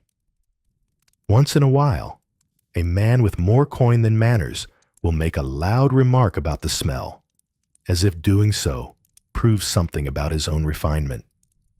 Most of the time, the gong farmer lets these things slide past him like water around a stone. He cannot afford to take offense at every slight. Now and then, if someone speaks particularly carelessly, he looks them in the eye and says, very mildly, that he will remember their face the next time their pit needs emptying. It is said with a hint of humor, but there is steel under it. People who live with the consequences of full pits are careful not to make too many enemies among those who clear them. When holy days come around, and the whole town dresses itself up as best it can, he makes an effort too. His wife brushes his tunic, chooses the one with the fewest visible patches. The children scrub their faces until their skin reddens. They walk together to church, merging with a stream of neighbors who smell of soap and smoke and excitement. Inside, standing shoulder to shoulder in the press of bodies, voices rising in hymns, he is as anonymous as he is ever likely to be. The smell of incense rolls through the nave, thick and sweet, doing its best to cover the human aromas beneath. For a short while, no one particularly stands out. He finds a quiet comfort in that. Whatever the priest says about sin and salvation, he hears also an older, simpler truth, that everyone here, from the Lord in the front pew to the poorest widow at the back, sends the same kind of troubles into the earth below their houses. The difference is that only a few of them have to look it in the face. When the service ends and the congregation spills back into the square, the small separations reappear. Friends cluster with friends. Guilds stand together. The richer folk drift toward their homes by one route, the poorer by another. He and his family move along a middle line, nodding to those who nod, letting the rest wash around them. The children stare perhaps at a knight's fine cloak or a merchant's jeweled belt, but their father's eyes glance instead at a corner where he knows a pit is beginning to fill again. He can smell it already, a faint thread beneath the incense and roasting meat. It is this double way of seeing that might unsettle you most if you truly tried to live a gong farmer's life. Once you have learned where the waste goes, how it sits, how it creeps, you cannot easily unlearn that knowledge. You walk through a town not as a visitor admiring architecture, but as someone who has seen its insides. Every fine house is somewhere a wooden seat over a darkness you have stood in. Every hearty feast will be backbreaking work in a few months' time. To most people, that thought would feel like a shadow over everything. To him, it is just the shape of the world.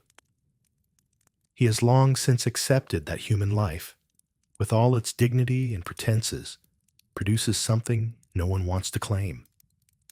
He has also accepted that his place in this arrangement is to be the one who takes that unwanted thing, night after night, and moves it somewhere else. The money is better than many other men see. The respect is thinner. The danger is real. The work is constant. You might bear any one of those four for a while. To carry all of them together, year in and year out, would grind down all but the most stubborn heels. It is no wonder that when people in the town speak of the nightmen, there is a hint of awe in their disgust. The uneasy recognition that someone among them is doing what they themselves could not face even once. There comes a year when the town is reminded more sharply than usual of what lies under its own feet.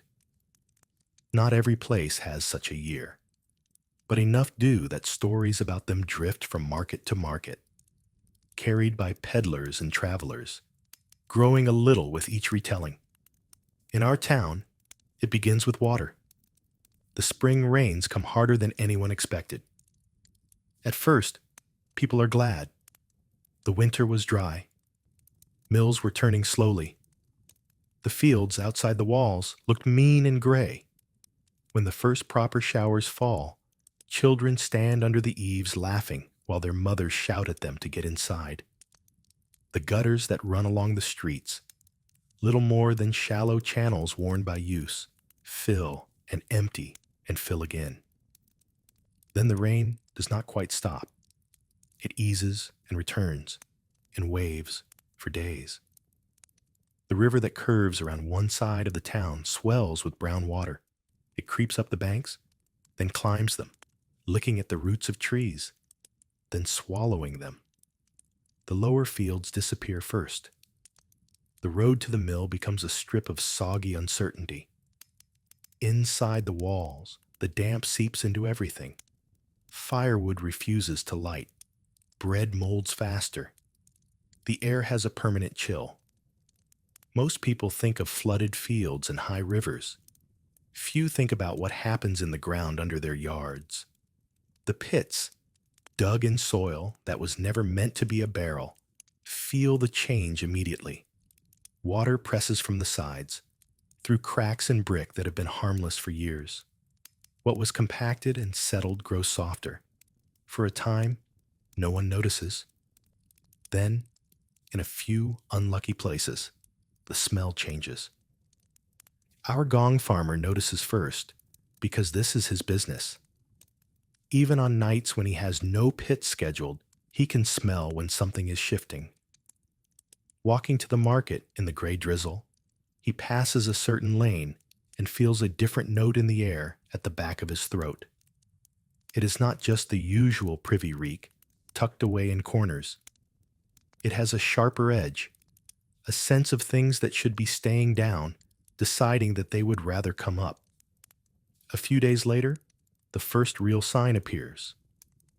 In a cellar in a respectable house near the lower gate, a servant wading through ankle-deep water gives a shriek.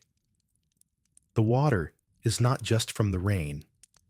It has a color and a smell that speaks clearly to anyone who has spent time near a pit. Somewhere under the floor, a wall has given way. What the house had kept hidden in its little hut at the back has found another path into the world. Word of this runs faster than the flood. Servants talk to other servants. The steward whispers in the ear of a relative who sits on the town council. A priest mentions, in a sermon that was meant to be about sin of a more spiritual sort, that filth is rising in places where it was meant to stay buried.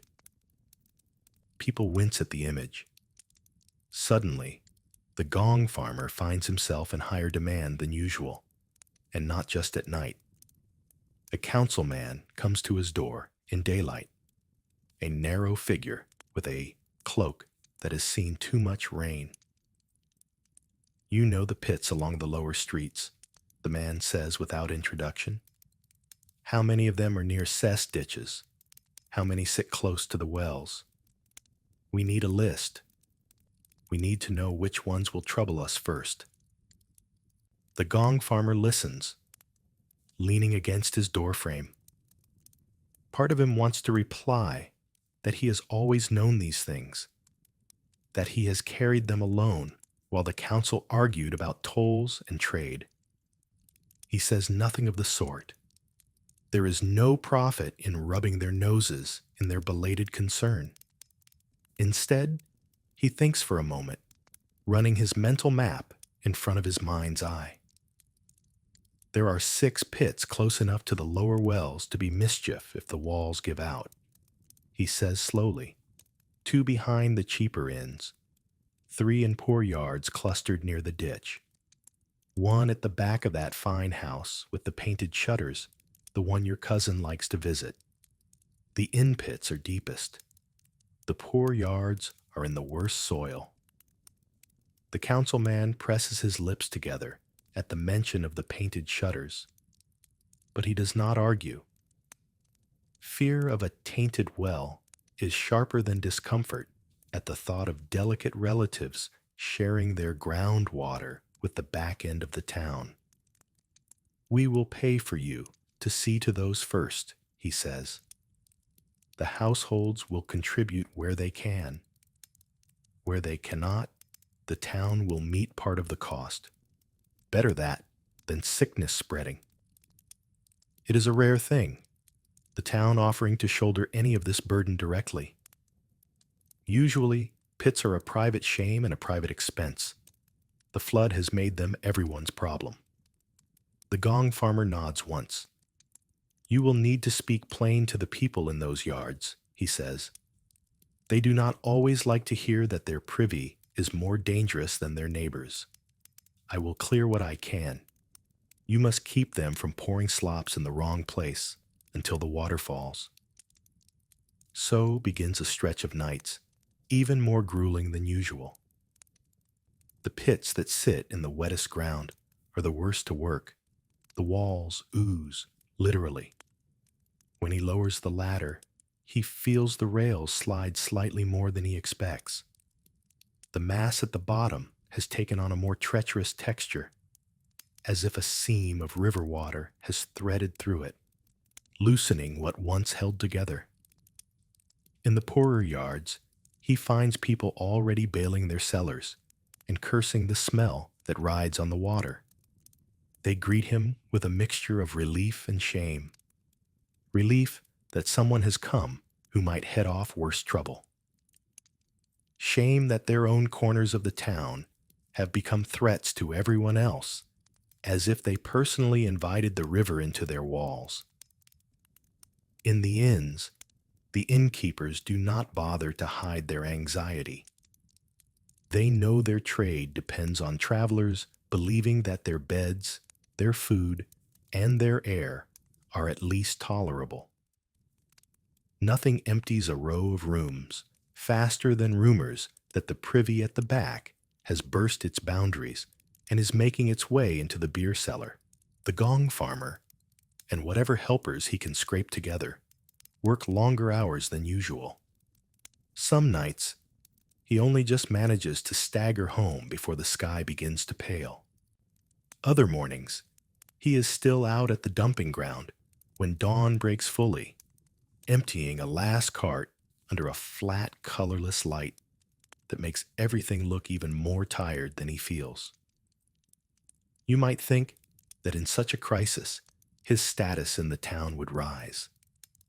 People would see that he is the thin line between them, and something far worse than a bad smell in the back room. For a little while, it does shift. When he walks into the market to collect payments, some who usually look away meet his eyes more readily. A woman whose well has stayed clear because her neighbor's pit was emptied in time presses an extra egg into his hand, muttering that it is only fair. The compliments are awkward. People do not quite know how to thank a man for climbing into what he climbs into. They settle for talking about useful work and nodding a little too often when he speaks. Underneath their politeness lies something more primal: fear. They have glimpsed what happens when the system they politely ignore falters. Even the children pick up some of this. The usual songs they shout in the street about nightmen and their carts acquire new verses. More impressed, less mocking. They chant that the gong farmer keeps the plague away, half serious, half playing. There is not, just now, any actual epidemic in the town, but they have heard older people whisper about sickness that spreads when filth meets water. The connection is not perfect, but it is close enough to spook them. For the gong farmer, the heightened attention is a mixed blessing. The town paying part of the cost of the most dangerous pits means more sure coin in his pouch, even if some of it is delayed behind the council's usual paper shuffling. At the same time, the extra work wears him thin. His hands crack at the knuckles from constant washing in cold water. He sleeps in hard snatches between jobs, never quite long enough for his muscles to unclench. One night, on the third week of this strange season, he climbs down into a pit he knows too well. It belongs to one of the poorer yards near the lower ditch, the ones he named first to the councilman. The soil here has always been a problem. The house walls lean slightly inward, as if listening to secrets. The pit, dug years ago by someone who wanted it out of the way more than they wanted it well supported, sits too close to the boundary where the wetter ground begins. He has worked it before in drier times, when the walls held grudgingly and he could stand with his boots just clear of the worst seepage. Tonight, as he descends, he feels the difference. The ladder shifts almost imperceptibly under his weight, not enough to call out, but enough to make his fingers tighten on the rails.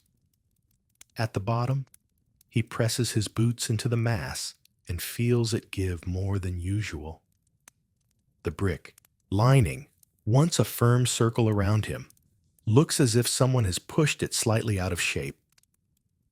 There is a bulge in one section, a swelling that speaks of pressure from the outside, where the swollen ground insists on making itself known. He calls up to the men at the top, two brothers from the yard who have volunteered to haul. "You will keep your ears open," he says. "If you hear anything that sounds like stone moving instead of rope, you do not argue. You pull. You understand?" They call back their agreement, but he knows they cannot hear what he hears from inside the shaft. The subtle creaks. The way a small shower of grit falls from one point on the wall, unprovoked. He marks that place in his mind and avoids digging too close to it. Working here is like trying to empty a wineskin without bursting it. Each shovel full he lifts takes weight from the inside, but that also changes the way the outer pressure is distributed. The walls are holding because the muck presses back as much as the soaked soil does from outside. Lower the level too fast, and he might invite the very collapse he is trying to prevent. So he works in slow circles, taking more from the safer side, less from the bulging section.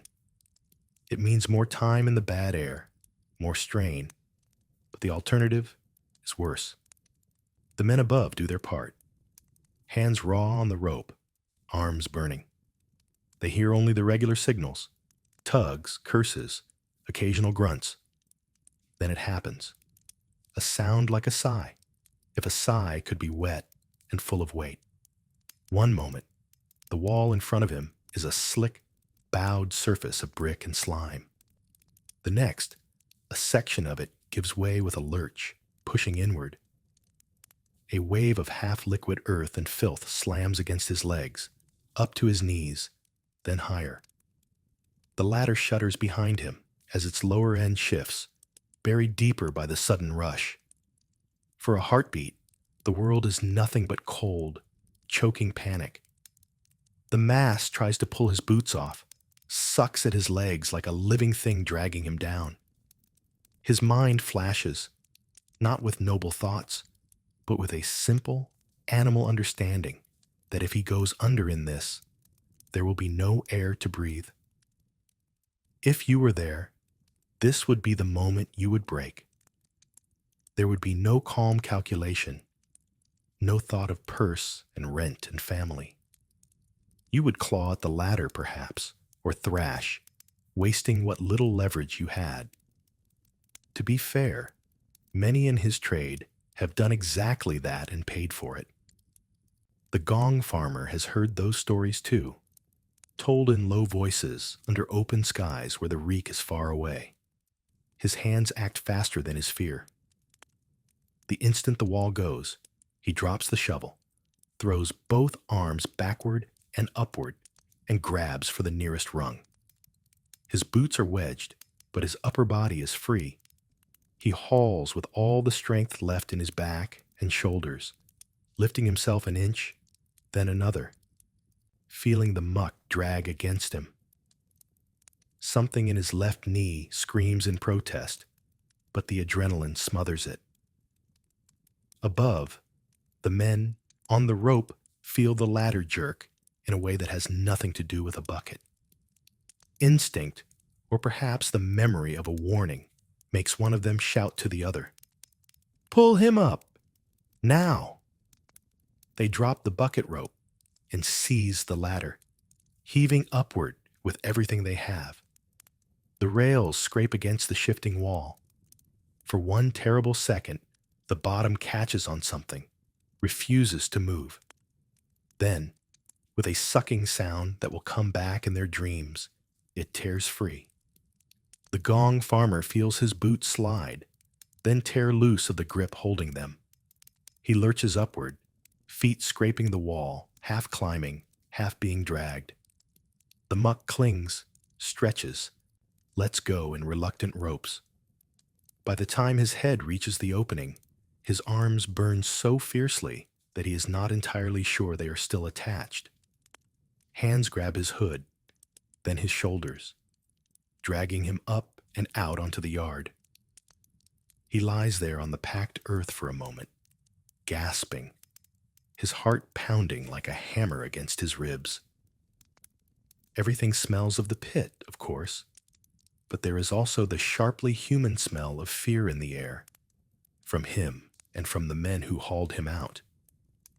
The section of wall below, now partly collapsed, can be seen through the opening. The pit is a little wider in that spot, the bricks jutting at odd angles where they have given way. "You see," he says hoarsely, after a few breaths, when he can speak again. "That is why you do not wait until the water is in your cellars to call a man." The brothers stare down into the dark, faces pale under the grime. One crosses himself, more from habit than piety. "Would it have taken the house?" the other asks quietly. "Not tonight," the gong farmer replies, sitting up slowly. His legs feel as if they belong to someone else. "But perhaps next week, or the week after, when the river rose again. This way, you will be dry sooner, and I will be bruised sooner." He tries to make a joke of it, but his laugh comes out thin. Inside, he is counting the cost. His left knee will not forgive him for that surge. He can already feel it stiffening. The clothes he wears, never fragrant at the best of times, are now soaked up to mid-thigh in a way that goes beyond even his usual tolerance. The thought of washing them makes him tired before he has even reached his yard. News of this incident runs faster than any praise he has ever earned. Within a day, people are talking about how the nightman nearly became part of the pit himself. Some add details that did not happen. They say he was buried to the chest. They say he blacked out and was dragged up like a corpse, only to cough and swear at the sky. The core remains true. He took a risk and just escaped. A few folk, hearing this, feel a new flicker of respect mixed into their wariness. They still do not wish to stand too close to him in the bread line, but they look at him from time to time with the recognition that he has gone where they would not go and come back. Others, being human, simply make the story into entertainment for a dull evening, the way people always have. For the gong farmer, the episode is not a badge of honor. It is a reminder, written in aching joints and bruises, that the margin between doing his work and dying in it is thinner than the councilmen will ever quite understand. When, a week later, the rain at last begins to ease and the river drops back a little from its swollen banks, he feels a different kind of fatigue settle in his bones. Relief, mixed with the knowledge that the next bad year will be waiting somewhere ahead. It is in times like these that the true nature of his job stands out most starkly. You might be tempted to tell yourself that you could manage a night or two here and there in calmer weather for that kind of pay. Perhaps you could. But add the flood, the bad air, the collapses, the long list of pits the council suddenly cares about, and the knowledge that if you misjudge by a shovel's depth, you might vanish into the same dark you are trying to remove. Then imagine being expected to show up again the next night and do it all over, as if the last scare never happened. For him, this is simply what the job looks like in a hard year. When the water finally retreats and the town breathes a little easier, he goes back to his usual rounds, mending ropes, haggling with stewards, grumbling about the price of soap. The danger does not vanish, but it returns to its quieter place in the background. The town, reassured that its wells run clearer and its cellars no longer bubble with the wrong kind of water, goes back to not wanting to think too much about him. That, in its way, is part of the payment. He has seen, more closely than most, how thin the crust is that keeps people comfortable above what they do not wish to see. When he walks the streets on a bright morning later that year, after the fields have dried and the market is full again, he can smell faint traces of the flood under the new straw and fresh bread. He knows that the line between a normal day and a bad one is shorter than most imagine. And still, when evening comes and the shadows lengthen, he will go out again with his cart, because the pits, undeterred by floods and stories and council worries, will go on filling at exactly the same patient pace. The hard year of the flood passes, as all years do. The river shrinks back into its bed, leaving a line of debris and memory on its banks. The fields outside the walls recover slowly, turning from brown to a tentative green. Roofs are patched where the rain found its way in. Cellars are scrubbed as clean as people can manage. The town tells stories about that season for a while, then folds them away under newer worries. For the gong farmer, the market leaves is quieter. It lives in the way his left knee complains more sharply when he climbs, a rough twinge that sometimes makes him pause halfway up a ladder to stretch his leg before he takes the next rung.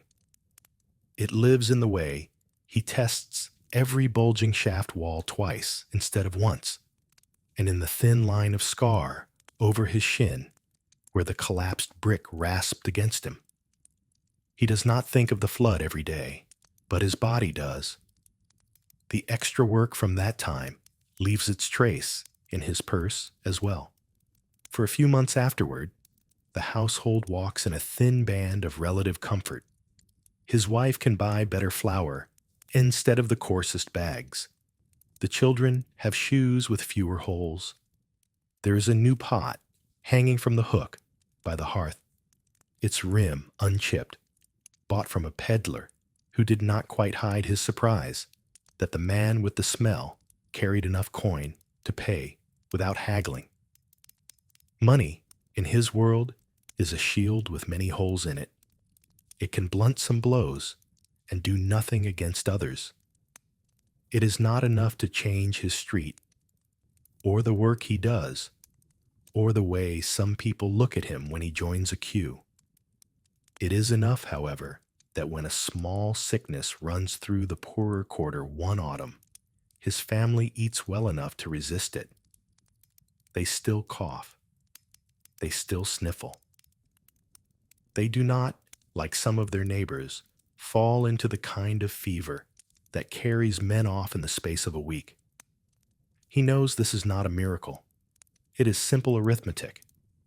Better food, a roof that does not leak quite as badly, a fire that can be fed a little longer on cold nights. These things add up. When he walks past a house with a sagging door and a chimney that smokes too much inside, he feels, beneath the usual dull sympathy, a sharper understanding that the stink in the pits is not the only price of poverty.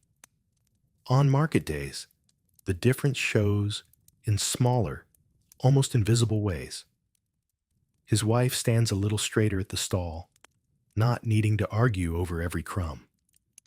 She can choose a slightly fresher cabbage, a hen that looks a bit more lively.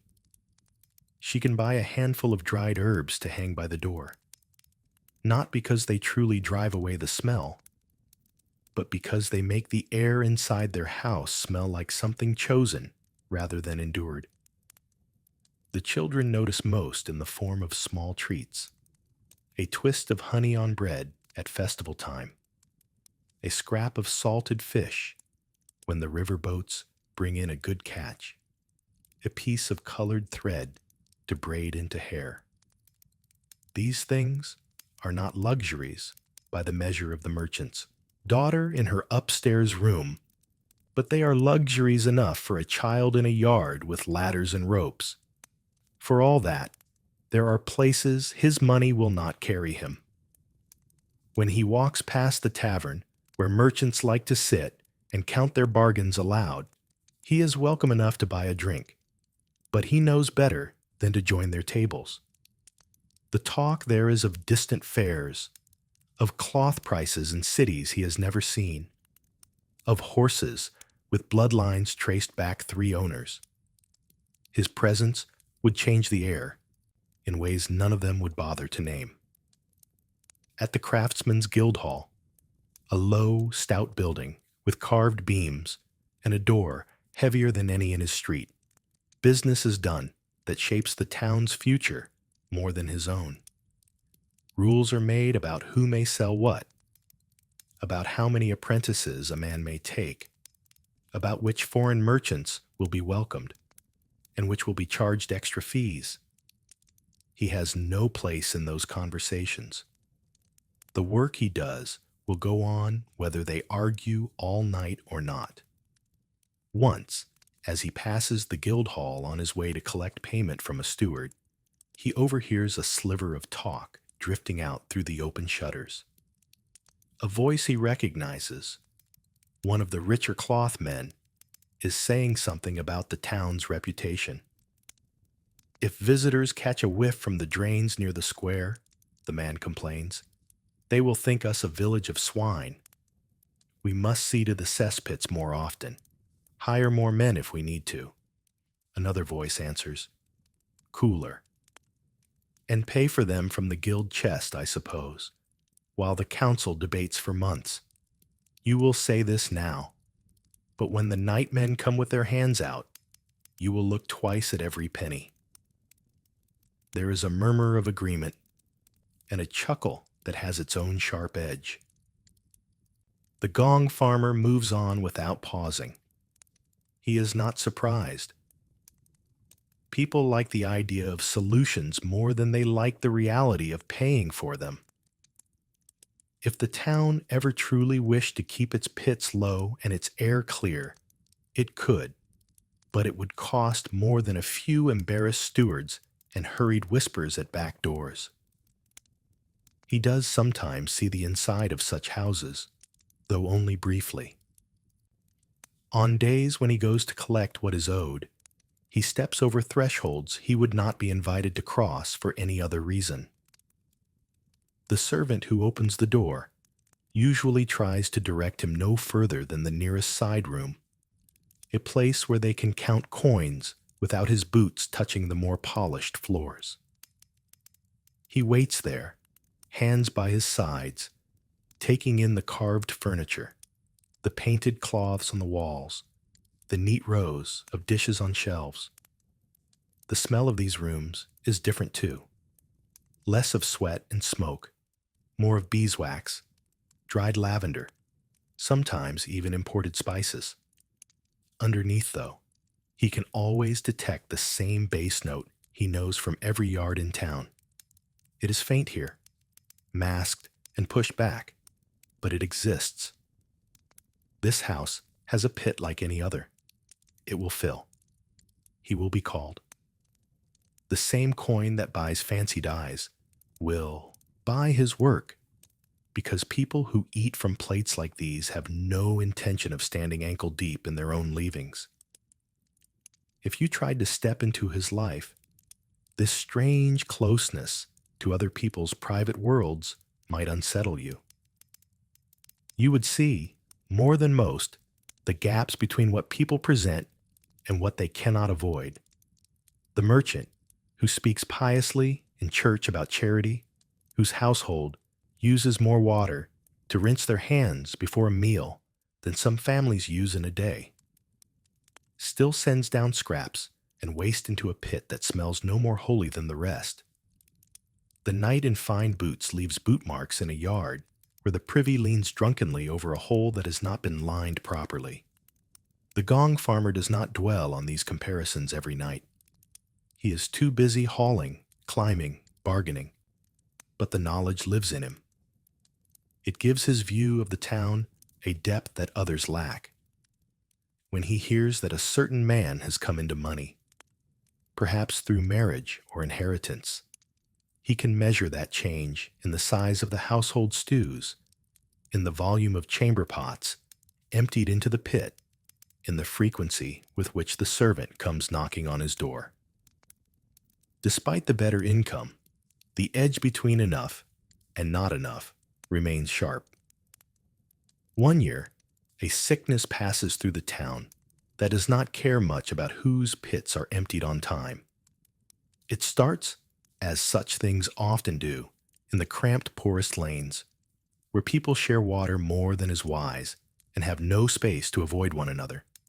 Then it finds its way into richer districts, carried by servants who move between worlds. Fever, vomiting, weakness that makes a strong man unable to stand without help. People talk about bad air, about curses, about God's anger. The priests call for prayers and processions. The practical ones quietly boil their water and burn their straw. In the gong farmer's house, they shut the door a little earlier at night, hang sprigs of herbs at the window, and hope that the long habit of washing after work will count for something. When he hears of pits overflowing in streets where the sickness is worst, a cold knot forms in his stomach that has nothing to do with the air in the shafts. He knows the connection might not be direct, but it exists. He does not wish to be the instrument by which filth finds new paths into already weakened bodies. During those months, he walks a narrower line than usual. He takes fewer jobs in the hardest hit lanes, visiting them only when the council insists, and paying extra care to where he dumps the loads. Out at the dumping grounds, he chooses spots where rain will not wash the heaps straight back toward the town ditch. These decisions cost him nothing but thought and time, yet no one thanks him for them, because no one knows. That is part of the nature of his work. When he does it best, it disappears. The sickness eventually fades, leaving behind gaps at tables and new little mounds in the churchyard. People say it was not as bad as the tales they have heard from other places. They attribute this to their prayers, to their good wells, to their own carefulness. No one mentions the man who kept the worst of their leavings moving away from those same wells during that season. He does not expect them to. In the wake of the illness, prices go up again. Grave diggers ask for more. So do surgeons, such as they are. The gong farmer's own prices climb a little too, not only because he feels his risk more keenly, but because he must keep pace with the world around him. If he charged the same as he did 5 years ago, while bread and soap cost more, he would be making less in truth. Some householders grumble at this. A steward at the fine house near the square complains openly that he is asking more for the same shovel work. Everything rises, the man says, pursing his lips as he pinches coins between his fingers. You nightmen think you are worth as much as a master mason now. The gong farmer looks at him steadily. A master mason will build you a wall that keeps out the rain, he says. I keep things from moving through the ground and into your well.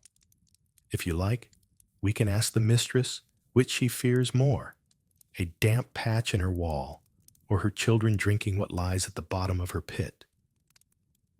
The steward's mouth tightens. He says nothing more, but the next time, the payment meets the new price with only a sigh. There are some arguments even comfortable men do not wish to test out loud. If you imagine yourself making such speeches, you might feel a flicker of satisfaction. Standing up to those who wrinkle their noses at you is a small, sharp pleasure. It is also a risk. Push too hard, and they could complain to the council, claim that you extort them, urge the town to grant the work to someone else. He must judge every remark carefully, weigh each phrase like the cost of a loaf against a day's labor. His own household's view of his earnings is simpler. When the money is good, they eat. When it is better, they eat a little more, a little better. When winter comes, they have enough wood or peat to keep the hearth from going out entirely in the night. The children own a second set of clothes so that one can be patched while the other is worn. These are the measures that matter most. Yet there are moments when the edges of what money cannot buy show starkly. One year, his youngest falls sick with a fever that does not respond to broths or herbs. The child lies on a straw mattress, cheeks flushed, breath rattling. They send for a healer, the sort who has seen too many such fevers and too few remedies. He comes, feels the child's forehead, looks into their eyes, mutters something about humors and balance. He prescribes a few things they can do: cool cloths, boiled water, prayers. No amount of coin can turn that fever aside once it has decided on its course. For 2 days, the gong farmer sits by the hearth instead of walking with his cart. The pits go on, filling without him. He does not care. In the end, the fever breaks, leaving the child limp but breathing more easily. The healer shrugs and takes no credit. The father looks at the line of sweat on his own forearms where he has held the child and thinks that this, not the coins he carries, is where his life pivots. The skip nights mean a little less money that week. They eat more porridge and less meat. He pushes himself harder when he returns to the pits, feeling the lull in his purse as a physical ache. He would make that trade again and again without question. Still, it underlines a truth he already knew. The higher pay of his trade gives him more room to move than many, but it does not free him from the kinds of misfortune that ignore status. All of this, the flood, the sickness, the good years and bad, the small quiet victories over stubborn stewards, builds a life that is richer and rougher than it looks at first glance. From the outside, people see only the stink and the coins. They say he earns well for filth.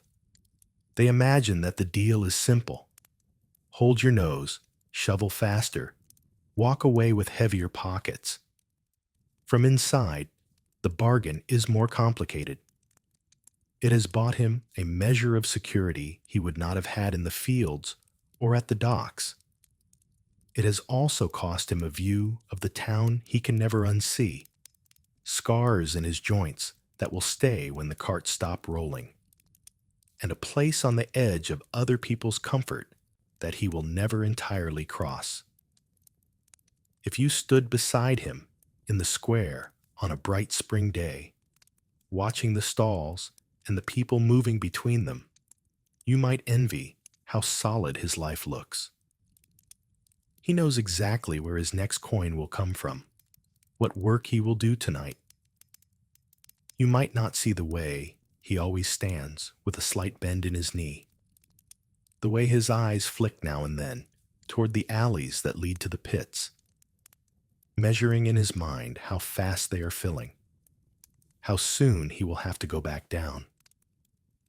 That quiet awareness is as much a part of his trade as the smell on his clothes. It is something no one would notice at a casual glance, and something you would not easily learn in a single night, no matter how brave you were with the shovel. The year after the flood, the boy who walks beside the cart is no longer just a shadow at his father's elbow. He has grown into his limbs, that awkward stretch of age where hands seem too big and feet too long. Work in the yard has broadened his shoulders a little. He can lift a bucket without staggering now, can coil rope without turning it into hopeless knots. He has learned, mostly, when to speak and when to keep his teeth clenched against the smell. By now, he has held the rope on many nights. He knows how the weight of a full bucket feels in his palms. He has learned to hear the difference between the easy pull of an empty pail and the stubborn drag of one that is caught on a jut of brick. He has listened to his father's voice coming up through the shaft, often stripped down to a few curt words, but sometimes wandering into muttered commentary on the quality of the brickwork or the foolishness of people who wait too long to send for a night man. He has not yet gone down the ladder. This is not because he has been shielded out of softness. His father simply understands that once a boy takes those first rungs into the pit, something in him changes. The knowledge of what lies below, once lived with the whole body, never quite leaves. Childhood leaves quickly enough on its own in a town like this. There is no need to shove it out the door before it's time. Still, there comes a night when the boy is ready, whether he knows it or not. The list of pits pinned in his father's mind is long, but the weather is kind, and his own joints have been talking to him more loudly than usual in the last few weeks. The ache in his knee, the way his breath comes shorter when the air is bad, the stiffness in his hands every morning, all argue that it is time to share more of the work. At the evening meal, nothing is said outright. They eat as they always do, bread broken, stew ladled, a little ale passed around in a shared cup. The fire snaps softly. Outside, the sky darkens in that familiar way that always brings the cart to mind. When the bowls are empty, the man stands up and reaches for his working tunic. Then he takes another bundle down from the peg. It is smaller, but cut to the same pattern, an older garment that has been mended at the shoulders.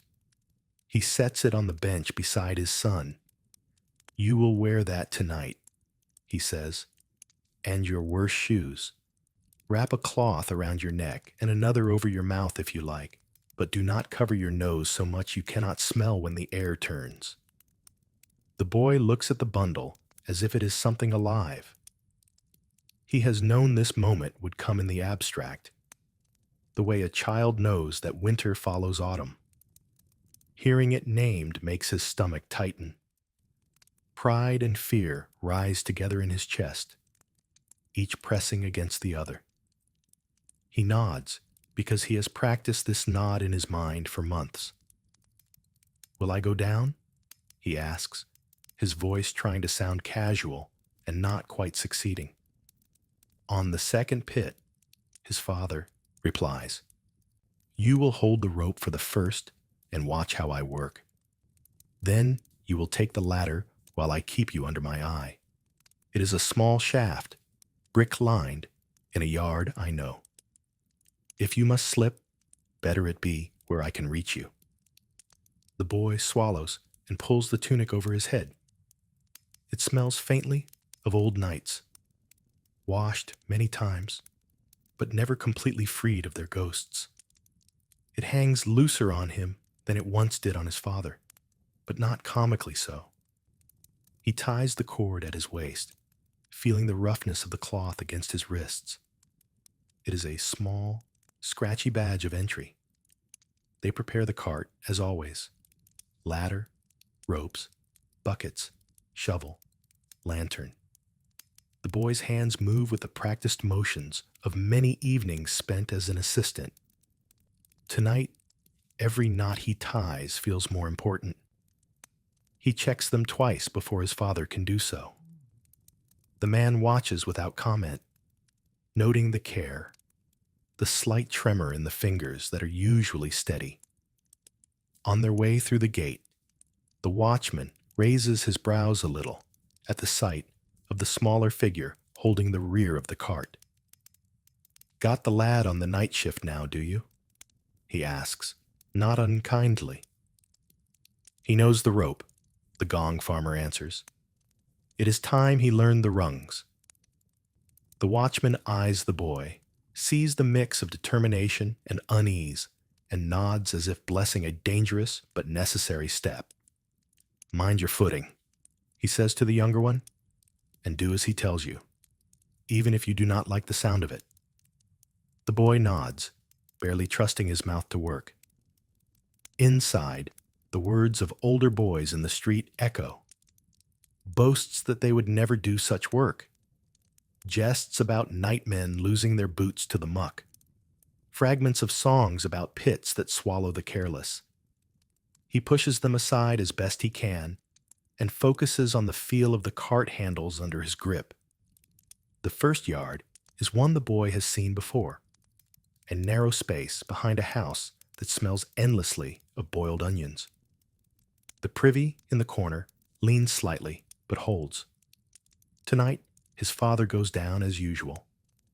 The boy takes the rope with fingers that feel oddly clumsy. The cover comes up. The smell hits him harder than it has at other times, perhaps because he knows it will be his world soon. He presses his lips together and breathes through his nose anyway, arrogant enough not to hide completely behind a cloth on his first night. Do not look straight into the shaft, his father advises quietly before descending. Watch the rope instead. Watch how it moves. The boy does as he is told. The lantern light paints the edges of the hole and glints off the bucket when it comes up, heavy. He feels the weight in his hands, the tug and give. His shoulders strain. Twice, the rope slips a fraction of an inch in his grip, burning his palm. He bites down on his tongue and tightens his hold. When his father calls up a jest about lazy arms, he hears the humor behind it and takes it as it is meant. By the time the pit is lowered enough, his own muscles are burning. He is surprised by this. He thought his work in the yard had prepared him. The rope has its own way of finding unused parts of his back and neck. As they close the cover and load the cart for the trip to the dumping ground, his father glances at his hands. "You will have blisters tomorrow," the man says. "That is all right. They will harden." The boy glances at his palms and sees that the skin has already reddened where the rope bit deep. He flexes his fingers, feeling the soreness, and imagines himself telling other boys that he has earned these marks in a pit. The thought is both thrilling and sickening. They dump the load under a sky that is just as indifferent as it has always been. Out at the heaps, the boy looks at the dark mounds in the lantern light and realizes, with a small jolt, that all of this came from people's quiet, ordinary nights. From meals and sleep and sickness and other things no child thinks about too deeply. It makes the town seem less solid and more like a skin stretched over a difficult truth. Then the second yard waits. It belongs to a small household near the wall, neither rich nor desperately poor. The privy is better made than some. The pit below is not as deep as others, and the brickwork, as his father has said, is sound. The boy recognizes it. He has held the rope here before. He remembers the rhythm of the bucket against the wall. Tonight, when the cover comes off, he does not stand by the rope. His father lifts the ladder, angles it into the shaft, and tests it. The lantern's glow pools around the opening, making a dim island of sight in the yard. The air that comes up is foul, but not as vicious as it sometimes is. The boy feels it curl into his nostrils, into the back of his throat. His stomach quivers, but holds. The man turns and looks at him. "You will go down now," he says, in a tone that makes it a statement more than a question. "You will go slowly. One foot, then the other. Keep your hands on the rails. If the air feels thick, you tell me. If your head swims, you tell me. There is no shame in coming back up. The only shame is in pretending you are well when you are not." The boy nods. His mouth is dry. Sweat has started at the base of his neck, prickling under the tunic. He steps forward until his boots are at the edge of the opening. The darkness inside seems deeper than it has ever been when he looked from safely behind the rope. He places one foot on the top rung. The wood feels solid, familiar under his sole. He shifts his weight, then follows with the other foot. His hands clasp the side rails so hard that his knuckles whiten. He looks once at the circle of his father's face in the lantern light. The man's expression is calm, watchful. Then he lowers his gaze and takes the next step down. The world tightens around him with every rung. The voices in the yard, the distant sound of someone banging a pot in a neighboring house, the noise of a dog turning in its sleep all fade. There is only the creak of the ladder and the soft slide of his boots on the wood. The smell thickens. It is not an idea anymore, not a cloud drifting up to meet him. It is something he passes through, a layer of air that feels almost greasy against his face. Halfway down, he stops, remembering his father's instruction. He closes his eyes and listens to his own body. His chest feels tight, but he is not dizzy. His heart beats fast, but not wildly. His mind feels sharp enough, if narrowed to a point of fear. Above, a voice reaches him. "How is the air?" "Bad," he calls back, because honesty feels easier than bravado just now. "But I can breathe." "Then carry on. Slowly." He does. The rungs seem farther apart now. He is aware of the space behind him, the drop he cannot see, more vividly than he has ever been aware of heights before. When his boots finally meet the surface of the pit's contents, it is a shock he feels through his bones. The mass yields, then supports, just as it did for his father so many nights.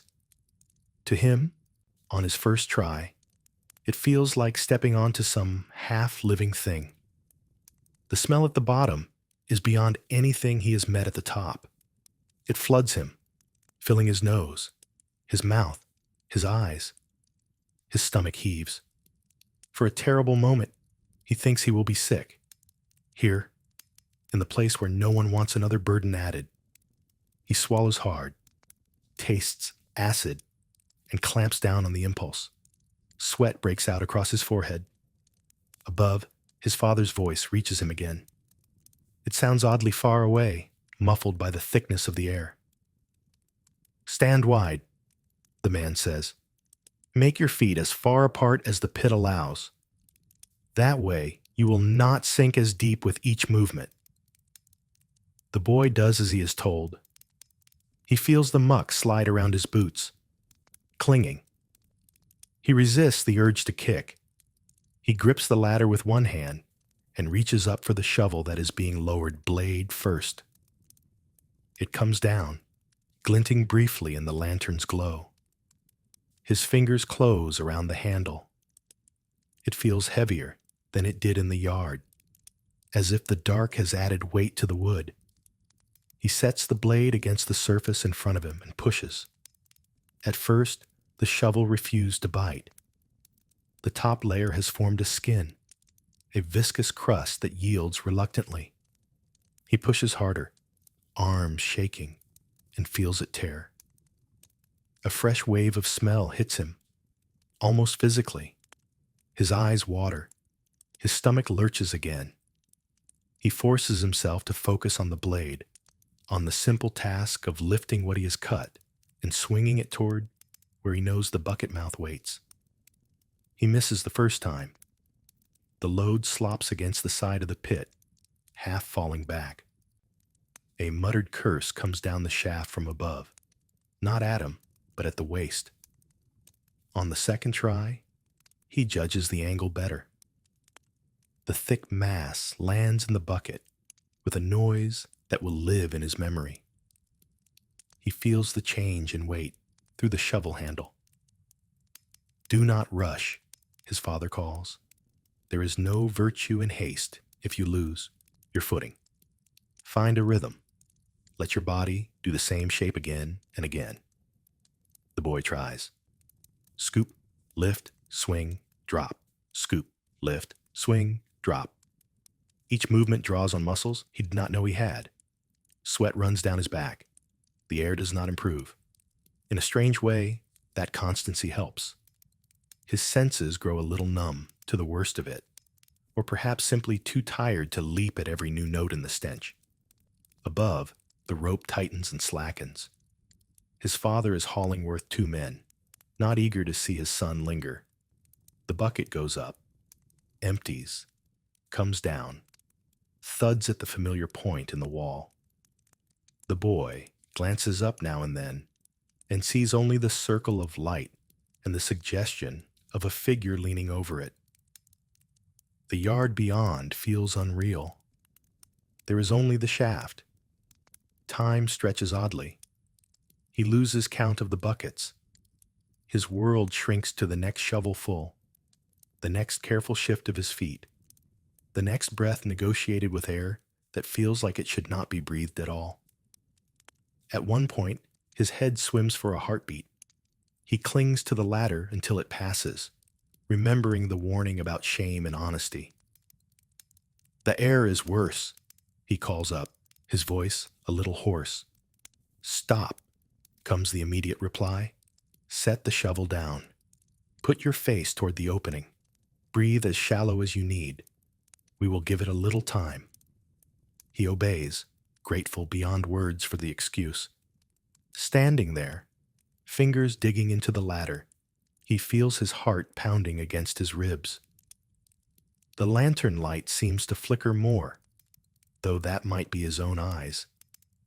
He hears, distantly, the scrape of the privy door being propped wider, the rush of slightly cooler air creeping down inch by inch. After a few dozen breaths, the band around his chest loosens a little. His head stops feeling like it is being squeezed. He takes stock. His arms tremble. His legs feel as if they belong to someone else. His stomach still seethes, but the urgent need to empty it has retreated. He could, if he wished, call up and ask to come out. Nobody would mock him for it. Not here. Not with this effort already behind him. He does not. Pride, stubbornness, perhaps a budding understanding of what this work demands, keep his hands on the shovel when he picks it up again. He starts once more, slower now, more careful with each movement. He discovers that he can adjust the depth of each cut, that he does not need to drive the blade quite so deep to make progress. Little efficiencies come to him between grim breaths. Eventually, the brick at the sides shows more clearly. The level has dropped enough that someone above might see a difference. His father makes that judgment, not he. When the signal comes to fill the last bucket, he feels it in the rope rather than hearing it in words. He loads the pail, gives the rope a firm, double tug, and then, when the bucket is gone, turns to the ladder. The climb out feels longer than the descent. His arms are shaking. His knees protest at every bend. Halfway, up, he can see the square of the opening, framed by the hut. It looks like a piece of another world, impossibly bright. He keeps his eyes on the ladder instead. One rung, then the next, then the next. His father's hands appear at the top, reaching down, fingers closing on his forearm for the last pull. When he stumbles out into the yard, the night air hits him like some cold blessing. It is not truly fresh. It smells of smoke and damp wool and human life. In contrast to the pit, it might as well be mountain wind. He doubles over, hands on his knees, drawing in lungfuls of it, sweat dripping from his chin onto the packed earth. For a moment, no one speaks. The women of the house are watching from a doorway, expressions somewhere between worry and a strange, grudging admiration. They have seen other men go down that hole and come up pale and shaking. This is the first time they have watched a boy do it. His father rests a hand on his back, heavy and steady. "You did not lose your grip," the man says. "You kept your head when the air turned. You listen. That is more than many manage on their first night." The boy cannot answer immediately. His throat feels raw. When he does manage words, they come out in a half laugh, half groan. "I thought I would die down there," he admits. "Not from the air, from the smell." His father chuckles, a low sound. "If the smell alone could kill, there would be no one left in this trade," he says. "It only feels that way at first. Your body learns. Your mind learns faster." The household presses coins into the father's hand, their eyes flicking to the boy in his stained tunic. One of them, an older man with a face lined like dried earth, nods to the lad. "You did well," he says, in a tone that is not jesting. "I saw a grown man come out of that pit once and faint in the yard. You walked out." The boy straightens a little at that. Pride moves in his chest alongside the lingering nausea. He wipes his hands on a rag, though it makes little difference. His fingers are blackened, past the point of easy remedy. When he looks down, he realizes his boots are coated up to the ankle. He will have to scrape them carefully at home or risk tracking tonight's work across the house floor. On the way back to the gate, the cart heavier again with the load from the second pit. He walks with a different gait. His legs are unsteady, but each step is full of the knowledge of what he has just done. The town feels changed, though nothing visible is different. He knows now, in his bones, what lies under some of these yards. The buildings around him no longer seem quite as solid. They rest in his mind on hollows full of a darkness he has touched. His father walks a little closer than usual, watching his stride. At the gate, the watchman catches sight of the boy's stained boots and lets out a low whistle. "So he has been in," the man says. "Well then, there is no going back to clean shoulders now." The boy gives a tired grin. "I thought the same," he replies. "It is worse than I imagined, and not as impossible." That is as close as he comes, this first night, to naming the strange combination of horror and capability that has opened in him. He has stepped into something most people flinch from even in their thoughts. He has found that he can stand there and not be entirely undone. For you, this would be the breaking point. The weight, the closeness, the smell, the way the air itself feels corrupted, all of that would likely convince you that once is enough. You might walk home with your own boots squelching, swear never again, and keep that promise. The boy, growing up in this world, does not have that luxury. The memory of this night will settle into him like the smell into his clothes, not pleasant, but a part of him. His father knows it. When they finally scrape the worst of the muck from their boots in their own yard and hang the ropes to dry, the man feels a curious mixture of relief and guilt. He has brought his son into the only trade that has ever given their family more than bare survival. He has also bound him to the same dark work that has marked his own body. There is no way to separate those two truths.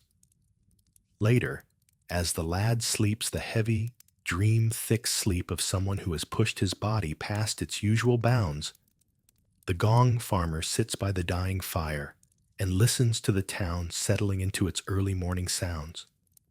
Somewhere, a cock crows. Somewhere else, a door slams as a baker's apprentice heads to his oven. These people will never know that in one small yard tonight, a boy took his first rungs into their shared hidden world and came back. The father stares at the coals, thinking of his own first night all those years ago, of the man who watched him then. He wonders if one day he will be the one keeping hold of the rope while his son descends alone into a shaft that his own joints can no longer risk. That thought is both comfort and sorrow. In time, the boy will learn the rhythms of the work as well as his father does. He will find his own ways to bear the smell, to pace his strength, to bargain with stewards. He will grow up with the pits as part of his world in a way you, stepping in from a life of taps and tiles, could never quite grasp. For him, this will become normal. For you, it would remain a story told in disbelief. From a distance you could not bridge, even with all the will in the world. Time does not stand still, even for men who work in places where nothing seems to move but slow rot. Years gather themselves quietly around the gong farmer and his boy. The town changes in ways so gradual that most people only notice when they try to remember how things looked before. A new bell appears in the church tower, heavier and clearer than the old one. Its voice rings across the town with a tone that seems to say the place has grown into itself. The market gains another row of stalls, selling goods from a little farther away. A few timber houses near the square are rebuilt with more stone, as if their owners wish to prove they are no longer just traders, but solid pillars of the town. Behind all this, at the back of yards and under quiet seats, the same pits fill and are emptied. Some new ones are dug where new houses appear. The gong farmer adds them to his mental map, one by one. The old ones, the stubborn ones, the bad ground near the lower ditch, all remain as they always were, only a little more worn at the edges. The work does not change much. The men doing it do. The boy is not a boy for long. The work and the years put muscle on his arms and a steadiness in his hands. The memory of his first descent, of the way the air clawed at his throat and the darkness pressed close, never quite fades, but it is joined by so many other nights that it becomes one thread among many. He learns to move in the pit with a kind of rough grace, feet finding the firmer spots almost by instinct, shovel cutting at just the right angle to save his back. He also learns the language of the town in a new way. Holding the rope while his father goes down, then going down himself while the older man stays at the top, he hears the voices that float over the pits. A servant's resentful mutter. A nervous laugh from a housewife who would rather not be standing in her nightgown near the privy at this hour. A steward's clipped instructions that sound important in the daylight and faintly ridiculous in the dark. He hears the tone change when they realize how young he is, then change again when they see that he does the work anyway. Some are kind in clumsy ways. They press an extra crust of bread into his hand when they think his father is not looking. They tell him, with an odd pride, that their own sons could never do what he is doing. Others are less gentle, making a half joke that he must have no sense of smell at all, that he will never find a wife if he lives in the pit. He swallows these remarks along with the taste of the air, filing them away in the same place where he keeps the wall maps of the town's hidden places. His father watches all this with the wary satisfaction of someone seeing a door open that he once feared might stay shut. The boy can do the work. He can handle the smell, the weight, the air. He can climb out of a bad shaft with his head still clear enough to judge whether the pit needs more or if it is safe to stop. This means that when the older man's knee complains too loudly, or his chest tightens more than he likes at the bottom of a deep shaft, he can pass the shovel up and let the younger arms take over. On some nights now, the pattern reverses. The son goes down the ladder. The father holds the rope, feet planted like roots, hands gripping the hemp with long habit. From above, he sees a version of himself years ago, shaded by another temper and another set of experiences, but recognizably of the same stock. He watches how the rope pulls, how steady the signals are, how often his son pauses to let the air change. He corrects less and less. There is a night when a man from outside their trade insists on joining them. It happens because the world is not kind to those who have nothing to sell but their strength. A former soldier, discharged after some skirmish on the border, finds himself at the town gate with a small bag, a scar down one forearm, and no place to go. He has swung a sword for years, marched under other men's banners, taken wounds in exchange for coin that has mostly vanished. Now he is one more hard-faced stranger on a street that has seen too many like him. He hears, as such men do, that the night soil trade pays better than most. One afternoon, he appears in the Gong farmer's yard, eyeing the cart and the ropes. "I have seen worse than anything in your pits," he says bluntly. "Blood, mud, men cut in half. I need work. I am strong. Take me on. I will earn my share." The Gong farmer studies him. The man's shoulders are indeed broad. His hands are marked with scars, fingers crooked from badly healed breaks. There is a certain set to his jaw that looks familiar, the look of someone who has stood his ground when others ran. Pride, too, shines in his eyes, the pride of a man who has worn a lord's livery and thinks that counts for something in any context. "It is not the same," the Gong farmer replies. "Steel and mud are one thing. This is another. You may not like the bargain." "I will decide that," the soldier says. "You said yourself there is more work than your two can manage in the bad seasons. Use me." In the end, practicality wins. There are enough pits waiting that an extra pair of arms might keep the nights from stretching too far past dawn.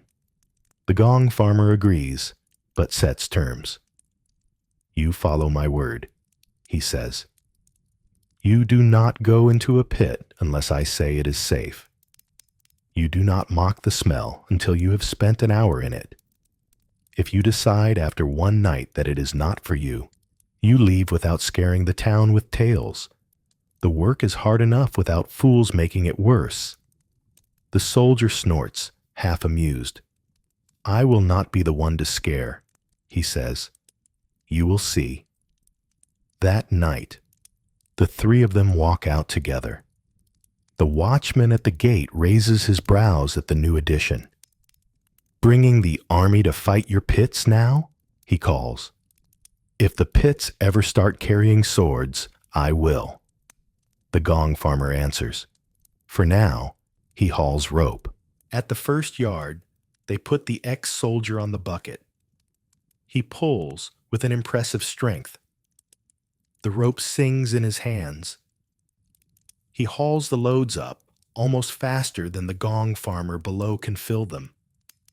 He grins once at the weight and says something about the good it does to feel real labor instead of standing guard in the cold. His jokes are loud, his movements broad. As the night goes on, they give him more. At the second pit, a shallower one in a well-built yard, the older man nods toward the ladder. "Your turn," he says. "Small shaft, good bricks. You will not find an easier one to test your courage in." The soldier laughs and swings himself onto the ladder with the careless ease of a man who has climbed siege engines and palisades. "Keep the rope tight," he calls. "If I slip, pull me out like a fish." From above, the gong farmer and his son watch him go down. At first, his movements are confident. Then, as the air thickens, they see a slight hesitation. He pauses, shakes his head as if to clear it, and continues. When his boots meet the floor of the pit, he lets out an exaggerated cough. "I have smelled camp latrines that could kill a horse," he shouts. "This is not so bad." His words are brave. His hands, when he takes the shovel, tremble more than he expects. He plunges the blade in with too much force, splashing himself. The stink comes up in a wave that makes his eyes water. He laughs again, but the sound is strained. At first, he attacks the mass like an enemy. Big strokes, heavy lifts, flinging the contents into the bucket with a speed that would be admirable in a cleaner place. The rope jerks and jostles. The gong farmer's hands burn with the effort of keeping it steady.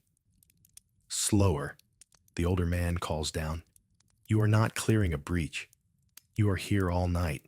Save yourself." "I have marched 3 days without sleep," the soldier answers breathlessly. "I can shovel a little dirt." The minutes stretch. The air does not change to reward his bravado. It stays thick, close, tainted. Sweat runs down his face, cutting clean lines through the grime. It stings his eyes, mixes with what splashes up from below. His breath grows harsher. His arms, proud of their strength, begin to complain louder than his pride can ignore. Above, the boy watches the rope. The sharp tugs of the beginning turn into duller pulls. There are longer pauses between loads. Once, there is a strange, short jerk, followed by stillness. "How is the air?"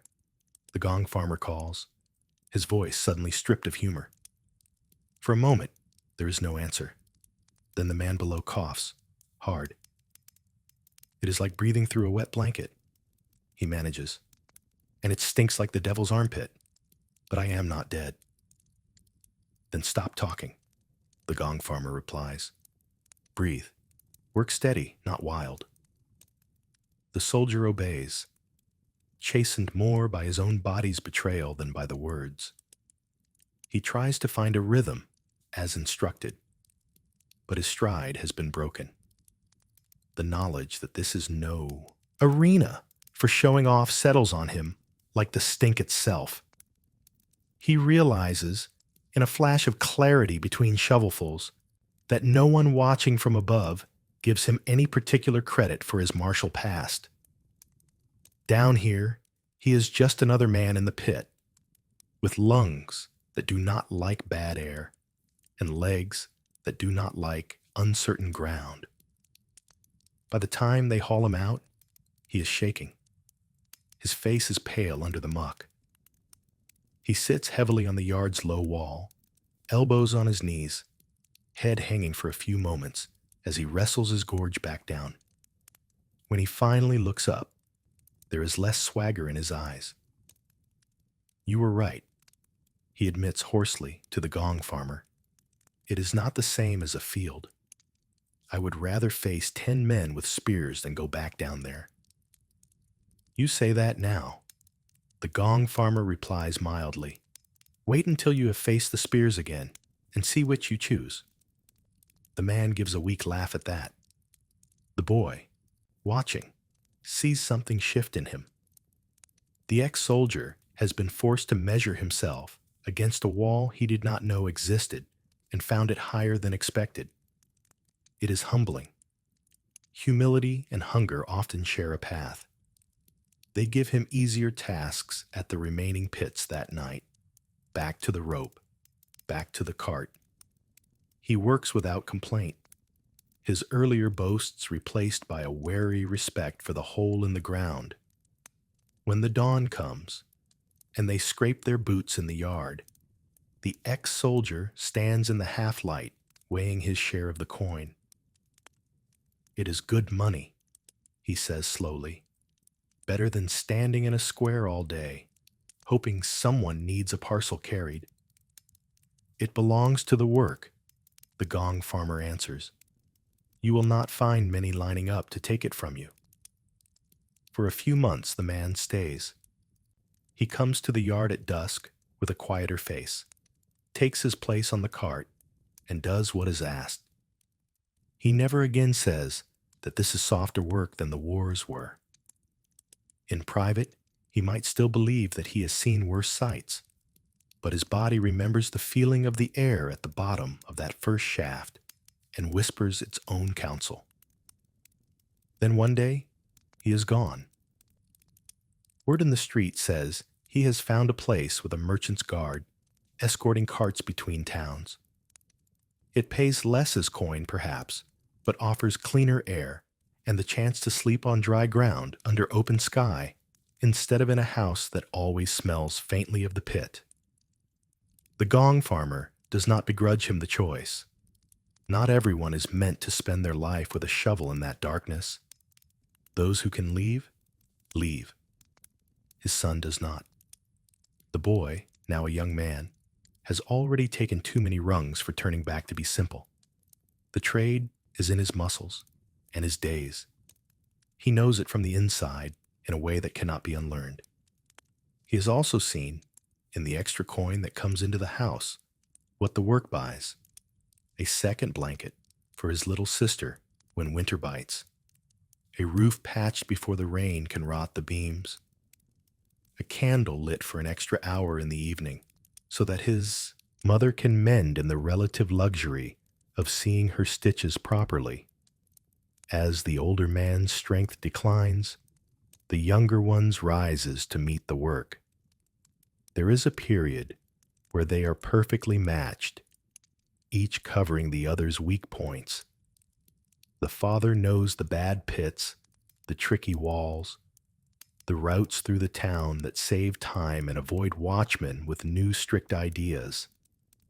The son knows how to haul the heavy buckets from deeper shafts without damaging his back, how to climb up and down twice in one night without his knee giving out. They fall into a pattern that is almost reassuring. At some pits, the father goes down because he trusts the footing more than the rope holder. At others, the son descends while the father stands at the top with a look that is half tangles of worry and half pride.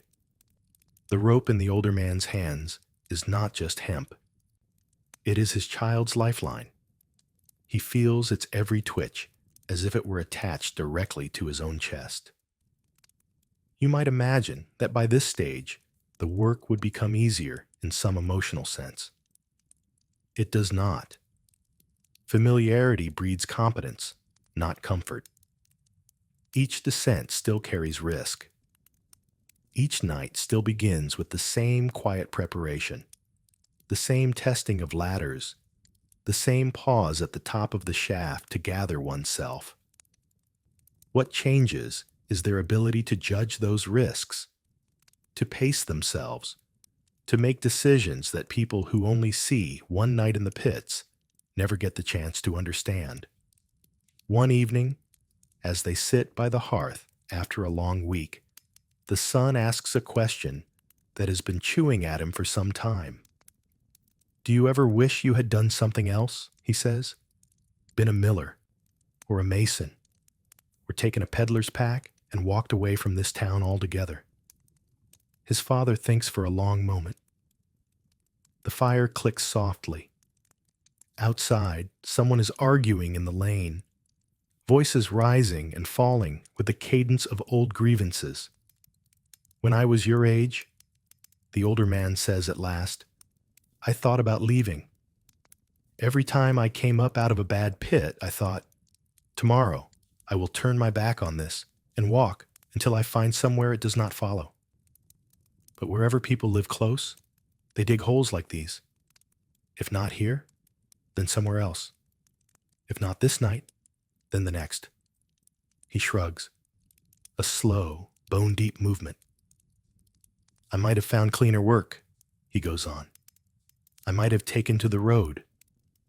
Perhaps I would have got a knife in my ribs in a ditch 2 towns over for the sake of a few coins and a pair of worn shoes. Perhaps I would have ended on a farm, bending my back all day for less coin than we see in a night. The truth is, this work is filthy, and it pays better than most filthy things. It has kept you fed. That weighs more for me than any dream of a cleaner trade I never had the chance to learn." The son nods, turning this over. He has seen enough of the world to know that romantic escapes are rarer than songs suggest.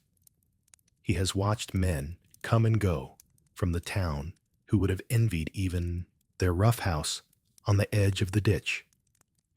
"I do not like the pits," he says, with the bluntness youth allows. "But I do not hate the coin. I hate the way some people look at us more than I hate the work itself some nights." His father smiles crookedly. They look that way because they know, somewhere in their gut, that they could not do what we do and stay whole. He says, "It is easier for them to pretend we are lower than to admit we are doing something they are afraid to touch. Do not wait for their approval. It will not come often, and when it does, it will be clumsy." He pokes at the fire with a stick, sending up a small shower of sparks. "Judge your own worth," he adds. "Look at the table. Look at the roof. Look at your brothers and sisters. Look at whether the town stinks less after a night we work than before. Let that be your measure, not some merchant's wrinkled nose. It is not a grand speech. It is not the sort of thing a priest would put into a sermon. It is, however, enough to settle something in the young man's chest. The next night, when a housekeeper in a fine dress draws herself back a little too sharply as he passes her in the yard, he still notices, but it does not sting as deeply. He knows what he is trading for her disdain, and on balance, he keeps his bargain. As the years press on, the balance of the work shifts more and more to the son. He takes the heaviest pits, the deepest shafts, the ones with walls that need a fast hand and a strong back. The father takes on more of the bargaining, the planning, the checking of tools. He becomes, without quite meaning to, the master of a very small, very particular craft, passing on tricks that no guild would bother to write down. Use straw on the cart floor in winter so that the load moves more smoothly and does not freeze to the boards.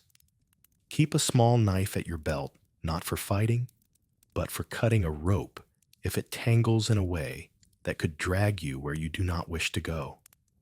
Pour a little water down a shaft on a hot day to see how the air moves before you commit your whole body to it. None of these are noble arts. All of them are the difference between a hard night and a fatal one. If you were watching from the outside, visiting the town for a day, you might not notice the way they moved together.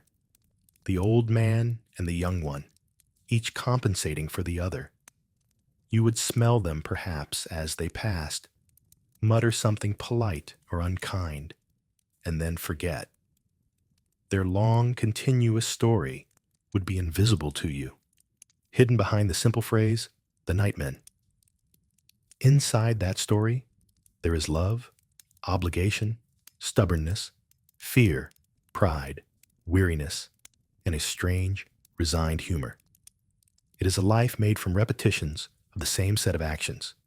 Each night, a variation on a theme written in brick and waste. It is also a life most people in that age, and certainly most in yours, would not choose even for a single day, no matter how many coins lay waiting at the end of it.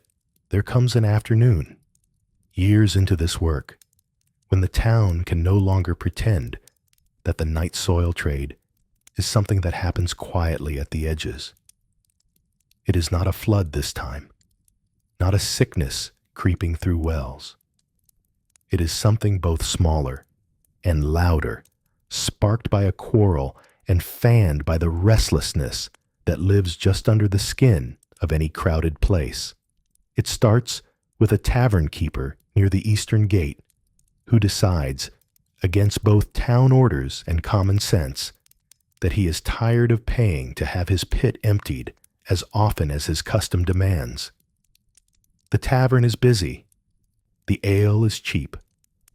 Men come and go all day, leaving coin on the table and something else in the corner hut.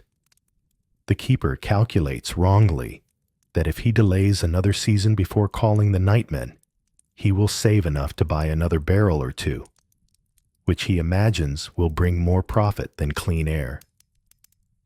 Weeks go by. The privy smells worse.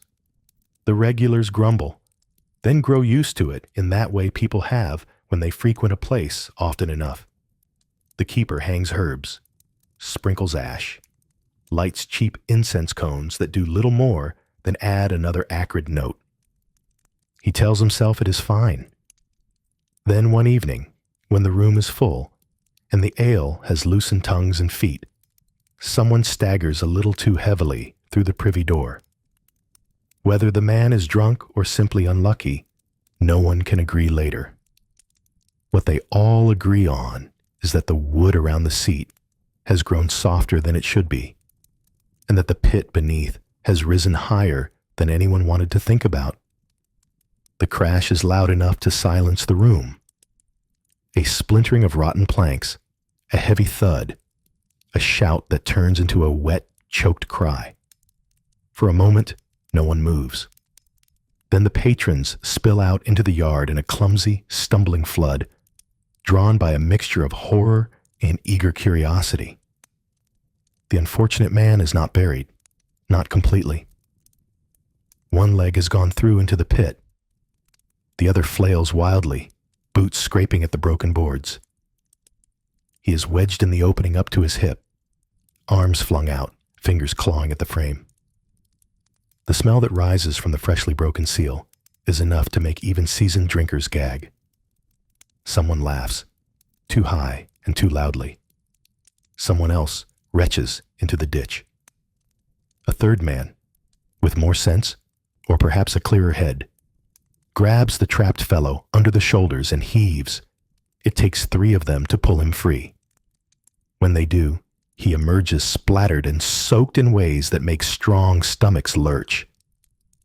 The yard explodes in shouts and shrieks, a messy mix of shock and cruel hilarity.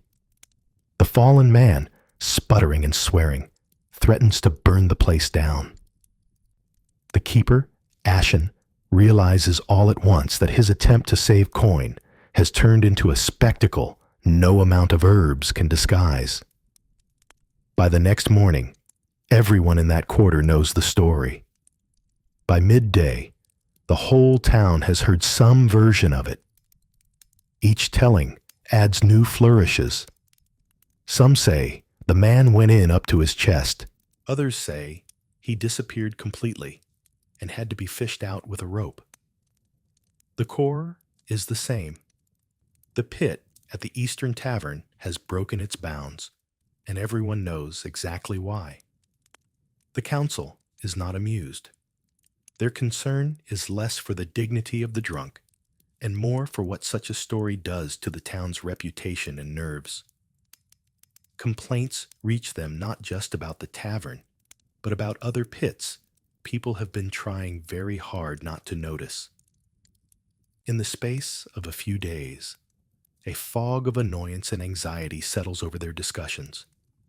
So they send for the gong farmer. He is summoned not to a back door, not to a yard or a gate, but to the council chamber itself. It is a room he has never entered. He has seen its door, passing in the square, watched important people go in and out, with their cloaks drawn just so, and their heads full of matters that do not touch his rope. Walking through that door now, in the middle of the day, with the smell of his trade clinging to him despite his best efforts at washing, feels like stepping onto a stage he did not ask to stand on. The chamber is long and dim, lit by high windows that let in more shadows than sun. A table runs down the center, scarred by years of elbows and ink. Around it sit the men who decide most of what matters in the town. Guild heads, a priest, a knight with his sword unbuckled but within reach, the current mayor with his chain of office sitting a little too heavy on his shoulders. They look up as he enters. Some faces show discomfort. Others are carefully blank. Master. The mayor hesitates over the title, then settles on Goodman. You know why we have asked you here. He does, of course. Everyone does. Still, he waits, letting them speak first. It is their chamber. They can name the thing they have been avoiding. The matter of the tavern pit is now the matter of the town, the mayor says. People are frightened. They say pits everywhere are rotten, that the ground itself is unsafe. Some fools talk about miasmas and curses. Others say you nightmen have not done your duty. There is a murmur at that, more irritation than agreement. The guild masters know very well that this is not a trade one neglects out of laziness. Fear needs a target, though, and gossip chooses the easiest. You have worked these pits for many years, the priest says, folding his hands. You know where they lie, how deep they are, which ones are sound and which are not. We would have you speak plainly. Is there danger beyond the usual in our streets? Plain speaking is not always welcome in rooms like this. These men are accustomed to words that curve, to phrases that soften truths. The gong farmer feels the weight of their eyes and the heavier weight of what he should and should not say. Then he remembers the man flailing in the broken privy. The way the story has run through the town like spilled ale, and decides that if they have dragged him into this chamber, they will get what they paid for. There is always danger, he says evenly. You stack people this close, you dig holes under their yards, you throw in everything they do not wish to see, and you pretend it disappears. The danger is in pretending. Some pits are lined well, some are not. Some are emptied when they should be. Some are left too long because the owners do not like the coin leaving their hand. A few men shift in their seats. He does not look directly at the tavern keeper's representative among them, but the man flushes anyway. In the lower streets, the gong farmer goes on, the soil is bad. You know it. We have spoken of it in the years when the river swells. The walls there hold out of habit and stubbornness, not because they were built wise. In the richer yards, the brick is better, but pride does not make the earth any stronger. If you want fewer men falling through their privy floors, you will enforce your own rules. Make it cost more to delay than to pay. Silence follows this, a tight, thoughtful sort. The priest looks down at his hands. The knight stares at a knot in the table. The mayor clears his throat. And if we did so, he says carefully, could you keep pace with the work? There are only a few of you. I could, the gong farmer answers. With my son and one more steady pair of hands, I can cover this town if the people meet me halfway. If you want pits emptied before they burst, I will do it. But I am no conjurer. I cannot be in 3 places at once. If you set fines for those who delay and then do not collect them, it will be as if you did nothing. There is, unexpectedly, a snort of laughter from one of the guild masters, the cooper, whose barrels carry ale safely where tavern keepers cannot. He speaks better sense than half this table, the man says. If you want the stink gone, you must pay for the shovels and ropes that carry it out. There is no magic. The conversation goes on like this for some time. They ask him to list the worst pits, the ones that concern him most. He does. They ask whether dumping grounds must be moved farther from the town in future. He says that would be wise, but that they must provide a road good enough to haul carts on, or the work will slow and the price must rise. He is blunt, sometimes uncomfortably so, but not disrespectful. He knows that pushing these men too hard will trigger their reflex to remind him of his place. In that hour, the town stares straight at him in a way it usually avoids. The men at the table are forced to acknowledge that their clean boots and their painted shutters sit atop a system that depends on someone else's willingness to climb into what they refuse to name. For a short while, the usual distance narrows. They ask questions they should have asked years ago. He answers patiently, as if speaking to children about a dangerous fire. When the meeting ends, they resolve on certain things. Fines will be levied on those who neglect their pits past a certain point. Public cesspits near the market will be emptied more regularly at the town's expense. The tavern keeper at the eastern gate will pay to have his entire pit rebuilt with proper brick and support, and will not open his doors again until the work is done. Whether all these resolutions will hold in practice is another matter. But in that moment, people feel better with a plan. As the gong farmer steps out of the chamber into the bright, open square, the sun hits his face harder than it did on his way in. For a moment, he squints, disoriented by the sudden return to ordinary life. The sounds of the market wash over him. Sellers calling their wares, dogs barking, a child crying over a dropped sweet. The meeting feels unreal, like stepping into a painted scene and then back out again. In the square, people see him emerge from the council hall and stare. Not openly, not rudely, but with the sharp, sideways glances of those who have never seen a nightman walk through those doors.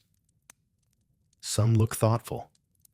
Others look faintly amused, as if the town has played a small joke on itself by admitting him. A few, mostly those from the poorer streets, nod to him with a kind of cautious approval. They know that whatever was said inside will fall heavier on their yards than on the fine houses. He walks on through their looks, neither shrinking nor striding. He has just spent an hour explaining to important men that waste does not vanish by itself. Explaining the same to the crowd would be pointless. People believe what they can bear to believe. Instead, he turns toward home, thoughts already shifting to the practical. Which pits will need him first under the new rules? Whether he should buy more rope before the price climbs? Whether his son's hands are ready for a longer share of the heavy shafts? At home, his wife listens to his account of the meeting with raised brows. "They had you in their big room?" she says, half incredulous, half amused. "They did," he answers, pulling off his boots. "They sat me at the foot of their long table and asked whether they sit on more filth than usual." "What did you tell them?" "That they always have," he says dryly. "They are only noticing now because one man fell through a rotten plank with an audience to see it." She laughs at that, a short, genuine sound. "You spoke sense then," she says. "Did they hear it?" "For a day," he replies. "Perhaps two." We will see how much remains when someone with a heavy purse does not like being told to pay for his pit before it stinks. The new rules, such as they are, do change his nights for a while. There is a rush of work as tavern keepers, inn owners, and some of the more cautious householders bring him word that their pits are ready before they become a nuisance. The poorer yards, helped a little by the town's promise to shoulder part of the cost in the worst districts, send for him more readily too. He and his son work hard, hauling, shoveling, emptying, as if trying to dig out not just the pits, but the town's collective guilt. Inevitably, the urgency fades. People are people. As the memory of the man falling through his seat turns into a story, then into a joke, the old habits creep back. Some stretch the time between emptyings a little longer, thinking that one more season will not hurt. Others argue more fiercely when he raises his prices to match the extra demand. The council, busy with new concerns, is slower to chase fines. The town slides back toward its usual uneasy compromise with what lies under it. For the gong farmer, this pattern is not surprising. He did not expect a single humiliation in a tavern yard, nor a single meeting in a wood-paneled chamber, to change the nature of people. What the episode does offer him, however, is a new angle from which to see his own place. He has been, briefly, the man everyone in town is talking about, not as an object of mockery, but as the bearer of a kind of rough authority. It is a strange feeling. If you were in his shoes, used to anonymity at the edge of things, you might find that moment of central importance either thrilling or terrifying. To be noticed, really noticed, by the people who make decisions is a double-edged thing. On one side, there is the chance to push for changes that make your work and your neighbors' lives a little safer. On the other, there is the risk of attracting blame when those changes do not stick or cost more than people like. He chooses, in his own quiet way, to step back toward his usual place. He will answer when they call. He will attend another meeting if they insist. He will not seek their chamber out. His work belongs to the yards and the pits, not to polished tables. He is more at ease with a rope in his hands than a room full of men staring over folded arms. Still, the memory of that day lingers in him. When he walks the alleys afterward and hears someone talking grandly about how the council will see to the filth, he knows better. He knows that any rule written on paper becomes real only when someone like him climbs down a ladder at midnight to make it so. That knowledge settles into him as another layer of the same understanding that has been growing all his life. The world runs on the work that no one wants to do. In time, his son hears the story of that council meeting repeated in the street, warped into something more dramatic. They say father told the mayor his house sits over a hole full of his own pride. One of the younger children announces at supper, eyes bright with the mischief of rumor. The older man snorts. I said nothing of the sort, he replies. If I had, they would not have let me out the door with my teeth still in my head.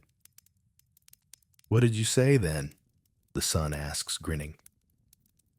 I told them that if they want fewer men to fall into pits, they should pay the ones who empty them, and stop pretending that stink is a matter for the poor alone, he answers. Which in this town is bold enough. The son nods, impressed in his own quieter way. He has seen his father speak plainly to stewards and innkeepers, but picturing him doing the same in front of the men with chains and titles adds a new dimension to the figure he has been walking beside all these years. It confirms something he has already felt in his own bones, that there is a certain strength in knowing exactly how the town's worst corners work, even if that knowledge keeps you standing a little apart from the rest. For you, hearing all this from a safe distance, it might be tempting to romanticize this defiance, to make of the gong farmer a kind of rough hero standing up to authority. He would not see himself that way. He is a man doing a job, speaking out when pushed into a room that forces him to, then going back to his cart. If there is courage in that, it is woven through with habit, necessity, and a stubborn refusal to let other people's discomfort decide what is true. By now, if you have been walking with him through enough nights in your imagination, you can probably feel the shape of his life more clearly than when we began. The coin in his hand looks different when you know how many rungs he has climbed, how many breaths he has taken in air you would not wish on an enemy. The distance between his house at the edge of town and the council chamber in the square is not measured only in streets, but in the layers of pretense and reluctance he has to cut through with each straightforward sentence. And still, when dusk comes and the sky turns that same old deepening blue, he will pull on the same old tunic, tie the same cords around his sleeves, check the same ladder, and step into the same darkness. No meeting, no moment of attention, no grand talk of rules has changed that. It remains the truest measure of why you, brought suddenly into his shoes, would likely last only long enough to tell a good story about the worst paid night of your life. While he lasts, year after year, in the highest paid job almost no one envies. In the end, there is no grand moment that closes the gong farmer's story. No trumpet, no crowd, no final speech at the council table. It tapers in the way most working lives do, slowly, almost shyly, until one day the town looks around and realizes that the man who used to walk behind that particular cart is not the one holding the handles anymore. His knee, the one the flood year marked so sharply, stiffens further with each winter. Climbing ladders becomes something he thinks about instead of something his body does without asking. His lungs, which have drawn in the worst air the town can offer for more seasons than anyone has counted carefully, begin to protest more on cold mornings and in deep shafts. He is too stubborn to admit defeat all at once. Instead, he yields ground in small pieces. At first, he lets his son take the deepest pits and keeps the shallower ones for himself. Then he stays up more often, holding the rope while younger men go down. He learns to listen with an even keener ear, feeling danger in the way the ladder shakes or the way the signals on the rope change. His work shifts from lifting with his back to watching with his eyes. The town does not see that this, too, is a kind of strength. There comes a night when he stands at the top of a shaft, rope in his hands, and realizes that he has no business being on any ladder at all. The thought lands without drama, like the last shovel full in a nearly empty pit. He does not announce it to the men below. He does not sigh over it on the way home. He simply stops reaching for the rungs after that, and no one asks him to. In his own yard, the cart still waits at dusk, but his son stands in front of it now. His shoulders are broader, his hands scarred in familiar ways. He knots the ropes with the same firm movements. He checks the ladder with the same habitual care. When he walks out through the gate, the watchman nods to him as naturally as he once nodded to his father. The pattern has shifted almost without a seam. The older man's days tilt toward the light again. He wakes earlier, sits by the door as the town stirs instead of sleeping through it. He takes small jobs when he can, mending tools, speaking to new stewards who need explaining to, advising on where a new privy should be dug if someone is wise enough to ask before they call a mason. His world shrinks a little, but it also becomes gentler. Sometimes, on fine mornings, he walks slowly through the streets he once hurried along with a heavy cart. He passes yards where he knows every inch of the ground beneath the stones, pits he has emptied more times than he cares to count. Many of the people who open their doors now do not know his name. They know his sons. They nod to the old man as to any neighbor of no particular importance. He finds he does not mind. Being unnoticed is a kind of rest after being needed so fiercely for so long. In the poorer quarter, a woman who remembers him from years back still calls him by name and presses a small bundle of dried herbs into his hand for the chest. At the better inn near the gate, the keeper lifts a mug in his direction when their paths cross, an old acknowledgment between men who have seen each other at work in the worst hours. These are quiet gestures, but they carry more truth than any polite word from a councilman. He hears, from time to time, that people still complain about the smell in certain lanes. They still argue about the cost of emptying pits. They still tell stories about the night when a drunk fell through a rotten seat, or the year the flood pushed filth into the cellars, or that time the nightman almost did not come back up. Some of those stories are about him, though his name fades and is replaced with simply one of the nightmen. That is fine. The work was always larger than any one man.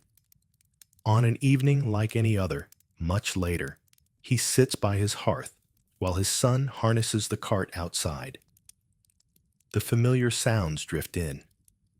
The creak of the wheels, the clink of buckets, the low murmur of a voice giving instructions to a younger helper. He closes his eyes and follows those sounds in his mind through streets he no longer has to walk. He knows exactly which yards they will visit tonight. He could trace the route with a finger on the table. He sleeps more easily now than he did in the hardest years, when every knock at the door might mean an urgent pit and a long, dangerous night. His dreams are simple: a yard, a ladder, the square of sky at the top of a shaft, the feeling of cool air on his face when he steps back into the night, the sound of coins dropping into a hand as tired as it is grateful. The town carries on. Children grow up who have never seen him with a shovel, only as an old man on a bench by his door. New pits are dug. Old ones are bricked up and forgotten when houses are torn down or rebuilt. Laws are written and ignored and written again. The carts roll at dusk, their wheels wearing the same tracks into the streets. And you, sitting far away in another age, Turn off a light in a room where waste vanishes with a pull of a handle and pipes carry it to places you never have to see. You might think of him for a moment, of the man and his son, of the rope in their hands and the air in their lungs. You might remember that in his world, the highest paid job in town was one most people could not bear for even a single night, and that it kept everyone else's lives from drowning in their own forgetting.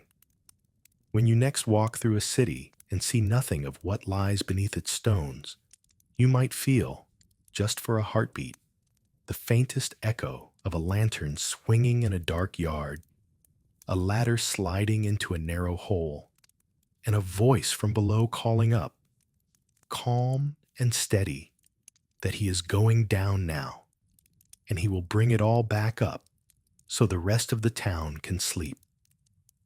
Then the street will be just a street again, and the past will go back to its usual quiet place, doing the same thing it has always done, holding up the present, unseen, like brick walls around a pit that most people would rather not look into too closely.